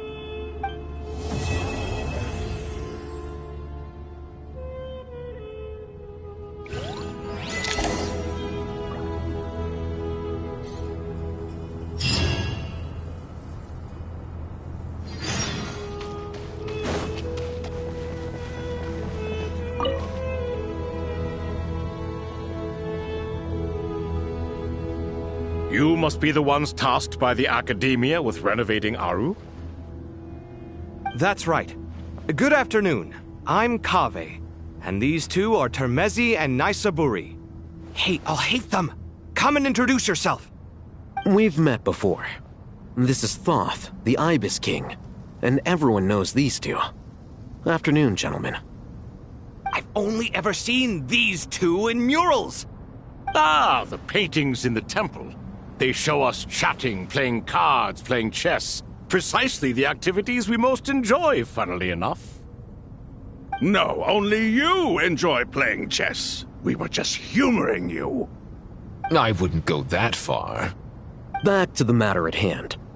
A preliminary assessment by the Academia indicates that this project requires expertise in various disciplines, including the deciphering of ancient texts, mechanical engineering, the restoration of ancient ruins, and elemental theory. The most capable minds in their respective fields are here before you. If there are no objections, we'd like to begin our work. The artisans who built Aru for Al-Ahmar gave their very lives to create this splendid work. Follow their example by giving your utmost devotion to this project. I didn't know that. We'll do our best, of course, but we certainly won't be sacrificing our lives. Such brazen words.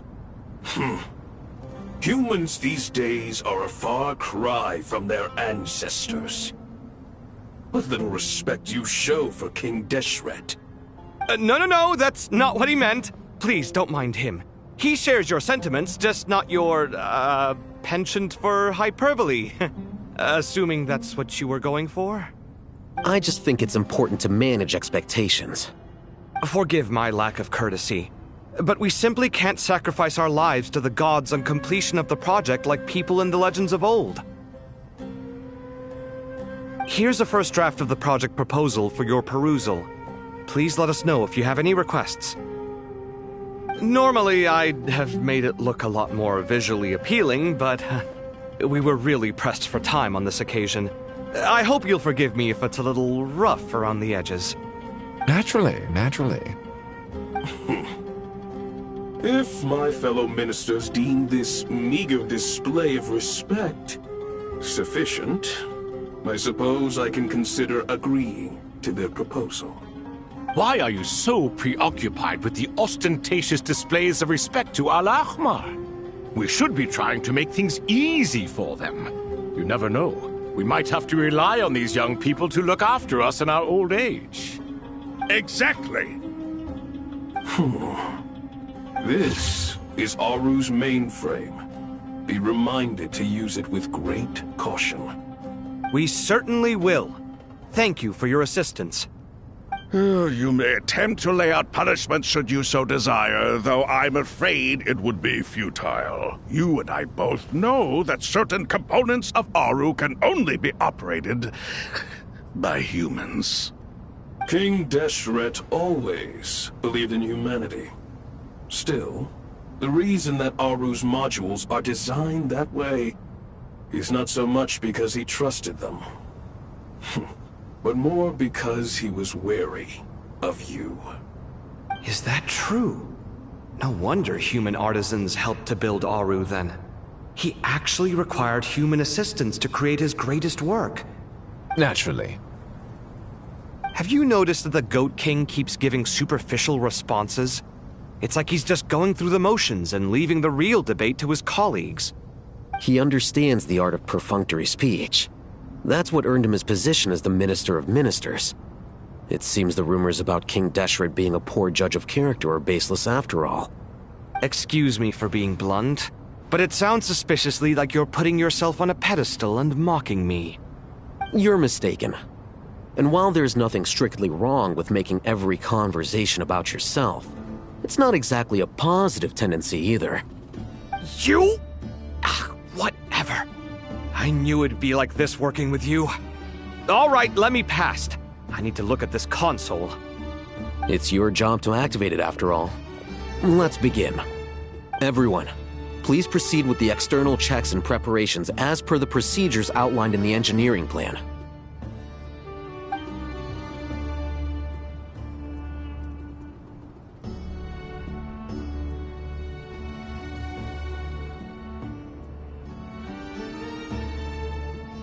Hello there, youngsters. Whoa, the Ibis King came to life. What do you mean, came to life? I've been alive the whole time. You did say we could start our research, right? Are you having second thoughts now? I've reviewed the proposal. The work you're planning to carry out on this grand device is ambitious in its scope. You have ample confidence in your abilities, I take it? I wouldn't say I'm feeling hugely confident, but given how bad things are, I'd rather at least try something than sit around waiting to die. You are the top scholars of your day. I trust you are aware that there are countless links between Aru and the Akasha? Aru and the Akasha? But I thought the Akasha was the Academia's greatest technological accomplishment, created years ago by the Dendro Archon to help her people access knowledge. And you too? Do you not know either? You've read the instruction manual, right? You tell them. An instruction manual? The Akasha has an instruction manual? The Dendro Archon is a kind and thoughtful god indeed. It used to sit on a shelf in the corner at the House of Dana. Not the most popular read. If the manual is to be believed, Aru was in fact the original inspiration for the Akasha system. What? But there are so few records about Aru anywhere. And practically none of the scientific expeditions into the desert had anything to do with it. Ah, but this is something you could not possibly have known. You may have heard many stories about the desert, but what is the most important aspect of history? Consider this a quiz. Anyone from Vahumana present? I'm from Vahumana. It's, well, veracity. Precisely. And a large part of veracity is the chronological order in which events occur. I may as well tell you. In the beginning, Nabu Malikata, the goddess of flowers, descended upon Sumeru. The glory of the heaven was within her. She brought life, oases, and knowledge to this land. Then she created the Jinn, enlightened them, and ordered them to serve her. 2 other gods also walked upon this land where wisdom flowed in abundance, and the 3 met beneath the great green trees. It was the first and greatest alliance. We should speak with reverence of this covenant between the 3, which transcended both time and life. For they promised that in Sumeru, wisdom would be shared with all. All the great changes in Sumeru's history began with the goddess of flowers. For King Deshret's sake, she pried into the secrets of Celestia, and for this was burned to ashes by the flames of wrath. So grieved was King Deshret by her passing that he lost all interest in state affairs and devoted himself instead to the knowledge that she had brought back. It was after learning of the technology from that floating island in the sky that he first conceived of Aru. And so, the Akasha was inspired by Aru, while the basis for Aru itself came from Celestia's technology. Well, if the 2 share a common technological origin, then connecting one system to the other is an entirely feasible idea. Unbelievable. Have you no reverence at all for celestial technology? No, I do, but there's no time for that. The schedule is too tight. Blame it on the deadline. Perhaps you could try coming up with our cutoff dates. You know what it's like having to turn around 5 different drafts in one day? I wouldn't wish it on my worst enemy. Yeah, also, Sir Ibis King, you don't plan on getting directly involved at all, do you? Yes, well, you strike us more as having come to give a popular science lecture. Or, wait, does this count as more of a first-hand witness statement? Neither. Anyway, this sounds like far too much work for me. Still, if Aru is so powerful, why didn't King Deshret use it for more ambitious ends? Because it was never fully completed. King Deshret had grand plans, but he perished before they could come to fruition. In the beginning, his wish was to create something that could rival the very world itself. The Lord of Flowers sacrificed everything for that ambition. What he desired, she bestowed, and thus was knowledge brought into the world. Her courage and sacrifice had to be honored with the most splendid of monuments, or King Deshret would surely have deemed it a grave injustice. And that monument, built from knowledge and technology, etched with a sacrificial and courageous love, even in its unfinished form, it deserves to be treasured. At that time, King Deshret said the following to the Lord of Dendro.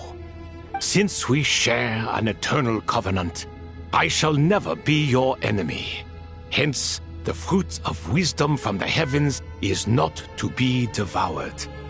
Remember, it is not that I lack the power to become the enemy of wisdom. Yet you and she have taught me much and shown me kindness. For this, I cherish you both. In the end, Aru was only used to store a portion of the souls. It was but a primitive form of the masterwork the king had envisaged. His final hope for Aru was to return to the past, when she yet lived. So the point you're making is, King Deshret was both powerful and ambitious, and he only ceased his imperious ways out of affection for the goddess of flowers and the Dendro Archon. You could see this as an act of mercy, but you could also see it as the sentiments that lay between these three gods placing constraints on him. This was, after all, the foundation of the alliance between them. This explains why Aru was both a prison and a monument, and why the answer to the three questions was time. You have to be careful who you get involved with, or you invite all manner of misfortune. This is as true for gods as it is for humans. Love is the same. It is both a prison and a monument. All right, let us pause the story here for now. Seeing as you've been so diligent, I'll offer a little help. Who's in charge again? Is it you two? Ah, yes, me and him. Now then, close your eyes. Wisdom hides in the space between the tangible and the intangible. It is to convey the incommunicable through the simplest of mediums. By the power of King Deshret, I shall grant you a glimpse into the unseen secrets that lie at the threshold of existence.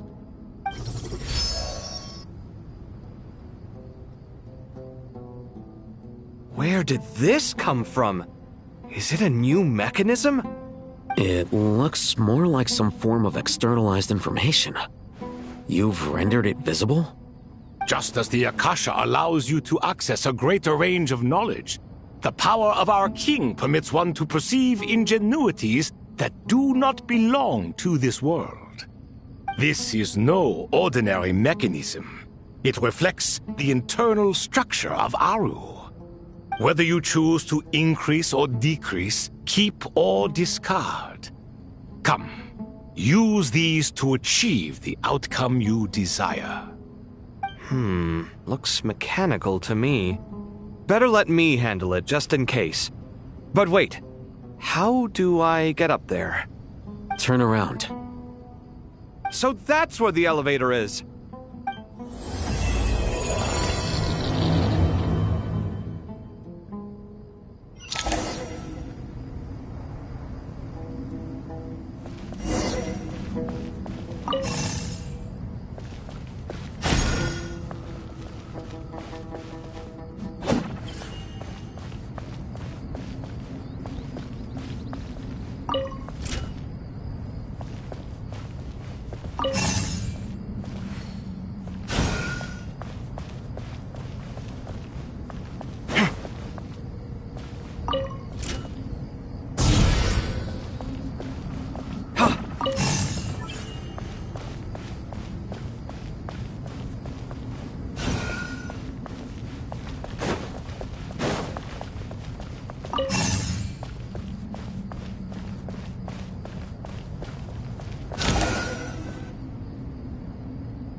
Obelisks were used to record important information in the ancient desert civilization. Hey, Alhaitham, there's some writing here I'll need you to decipher. I've sent it to your screen. Do you see it? Got it. It's a little blurry, but I should manage. Take a look and tell me what it says. Oh, and I'll send any other similar text directly to you from now on. Let's start with this one. It's a variant of an older script. Herein lie verses written for the Yellow Sands. Looks like cultural information from the age of King Deshret. If so, I suggest you delete it. Words thrown together merely for fun. I had no idea Aru kept a record of this. Well, as long as you're certain that this is strictly private information, that's fine. It is unimportant. All right, well, I guess I'll start now.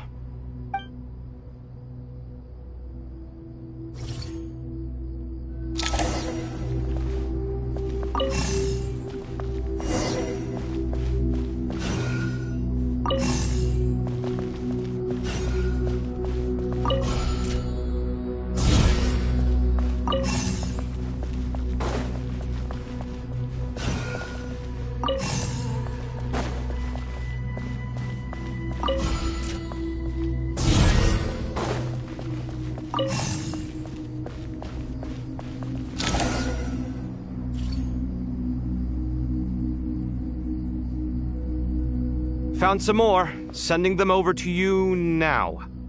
These are all reports about the Gurubad conflict. Can we delete them? I'd say so. Most of this information has already been archived anyway. What if there are details in there that Vahumana missed? What are we supposed to do if they come after us in the future? They'll just have to live with it. If we don't resolve these issues now, there won't even be an academia in the future, let alone a Vahumana Darshan. Yeah, you're right. Okay, done. There's some other similar monuments nearby. I'll check them out.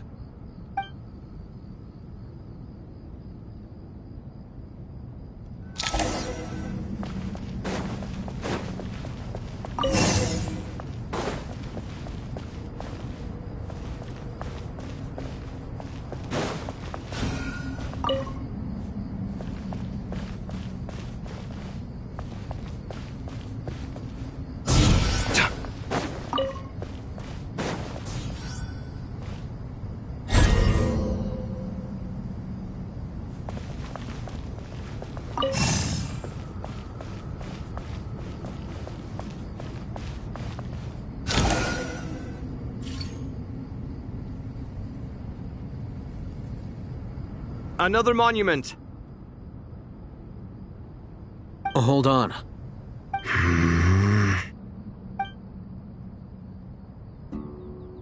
You're still reading it? How long is it? It records the development and governance of the Oasis civilization. Most of it concerns the Jinn, but it also contains records left by the artisans who built Aru. Is it important? Some of it. There was no way for me to read the whole thing in its entirety, so I had to rely on my intuition to pick the parts worth keeping. What about the artisans' records? What do they mention? They're speculations, mostly. For instance, they were wondering how to protect themselves if King Deshret decided to silence them after the construction of Aru was complete. Sounds like pure mythology to me. Surely that kind of thing didn't really happen. The records do emphasize that this was merely their conjecture based on various myths. Still, the artisans did leave details of their plans to survive, including blueprints for their escape route. Even that got recorded? Okay, well, I'll make a copy of this first before I delete it. Is that truly necessary? You won't be needing those. No, the blueprints are important. I want to keep them as a memento.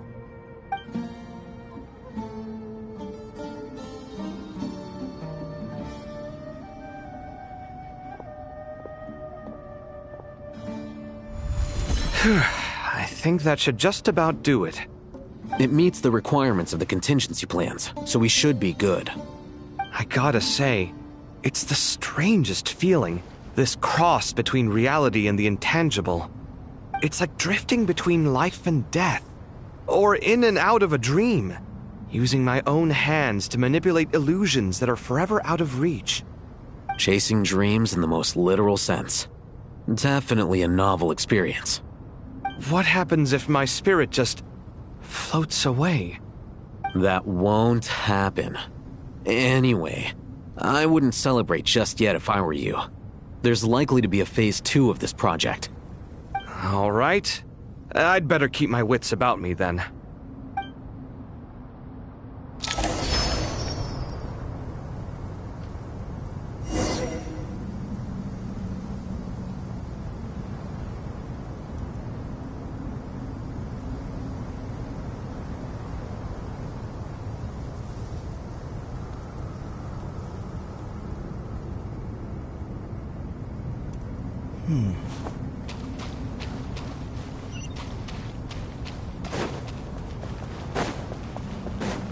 Sight clear!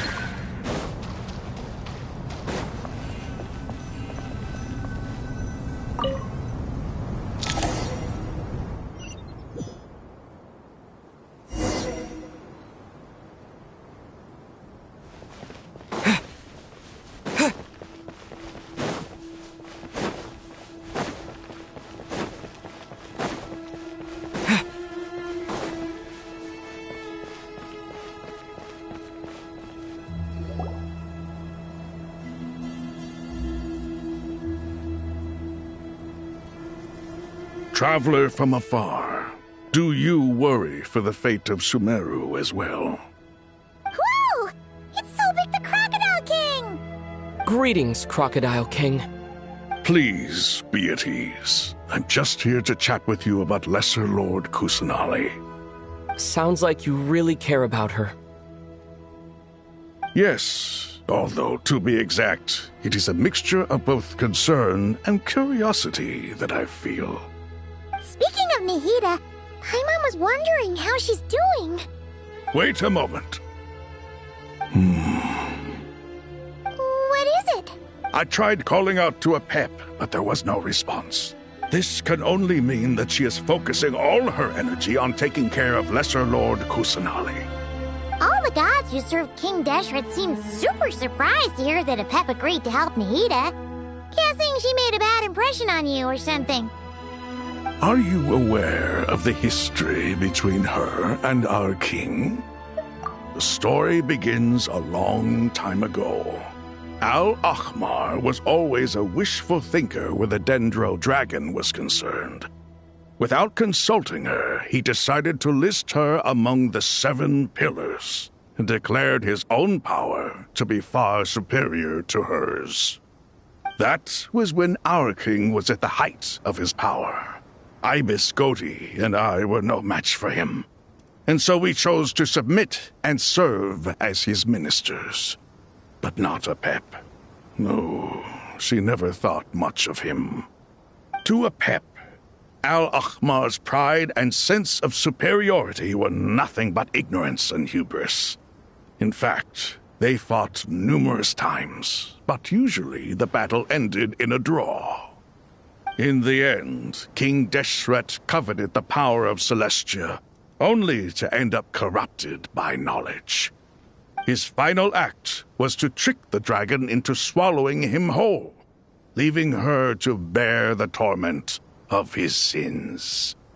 The Dendro dragon stands for the glory of a bygone era. She hated Al-Ahmar and what he represented. All the gods, all the power they wielded. And so, her willingness to help the Dendro Archon through this crisis comes as a great surprise indeed. It makes one wonder whether, perhaps, the Dendro Archon assisted her in the past. Yep, Nahida did her a huge favor.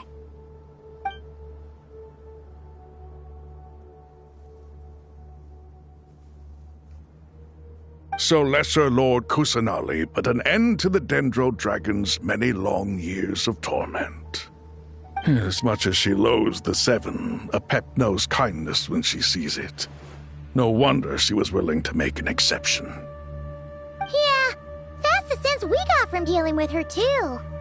She is not incapable of coexisting with other living things. Rather, she actively chooses to avoid coexistence. And this despite the fact that she symbolizes life itself. How ironic. All of this being said, I wouldn't expect too much from her if I were you. Nothing will change her hatred towards humanity and gods. We'll keep that in mind. Anyway, how much longer do you think Nahida needs to stay with Apep?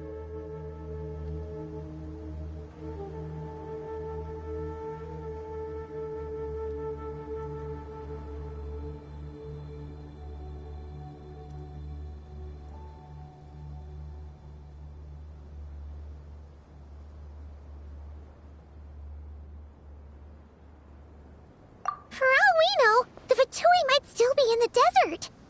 Just to be on the safe side, why don't we grab anyone who isn't busy right now and go look for her? I'm alright, Paimon. Huh? Was that Nahida's voice? It seems the treatment was effective. Since when do my deeds require your evaluation?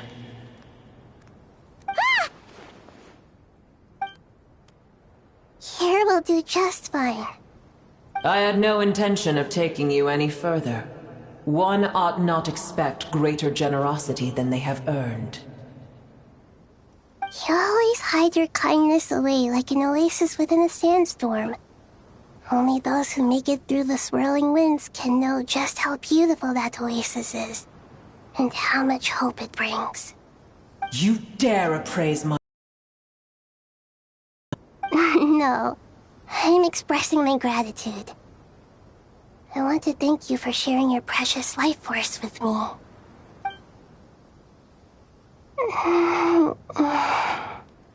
Awake already. You are more resilient than I thought.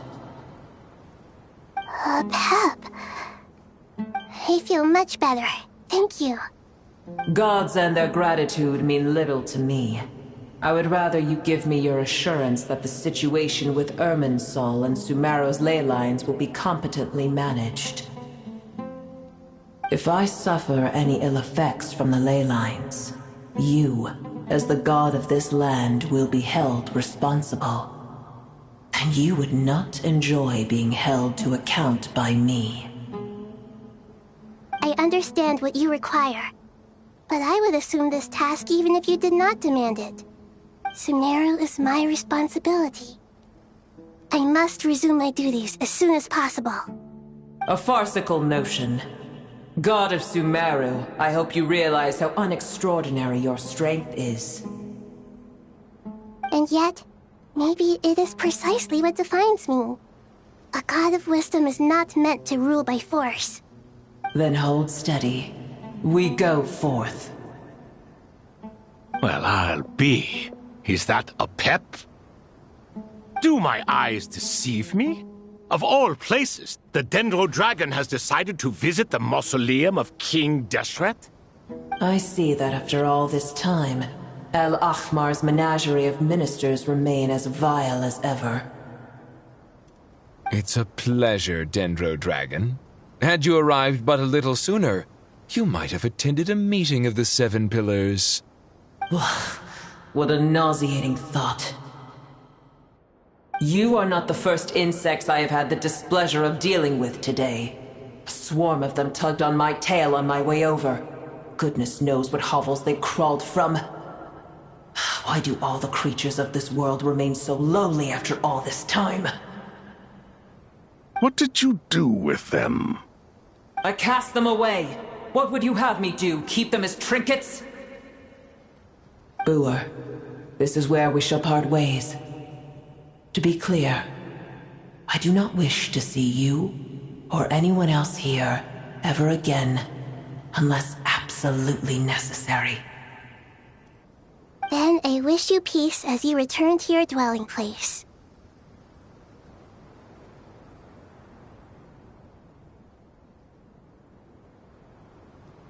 It matters not to me. Simply refrain from bothering me again.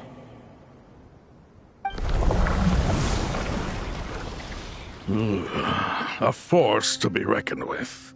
At times like this, I feel glad that she has no interest in any of this. Hold on, just hold on, okay? We're almost there. We made it. Huh? Wait, that voice! It's...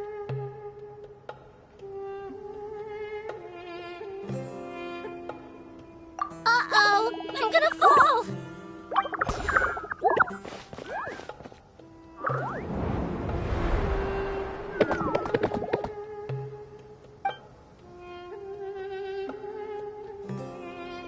Well, that's a relief. A pair of safe hands indeed. The Dendro Archon's familiars. They are the last thing I expected to see here. Huh? Wait, what are the R&R doing here? Don't you guys hate the desert?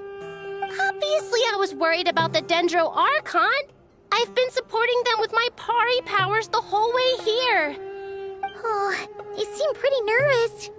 Is it because there are too many people around? Not just people. It's all these non-human beings, too. It's hard on them. I can't believe you made such a long and dangerous journey just for my sake. I appreciate your support so much. Thank you all. I'll have to ask everyone to wait while I help our new arrival settle in. Once I'm done, I'll gather everyone to discuss our next steps. Traveler, Paimon, Shall we find a place for our friends to stay?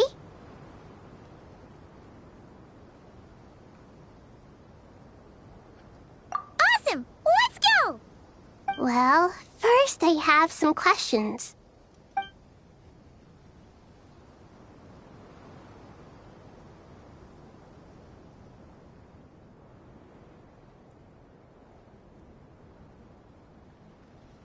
Okay, I think that covers everything. Thank you. We can get going now.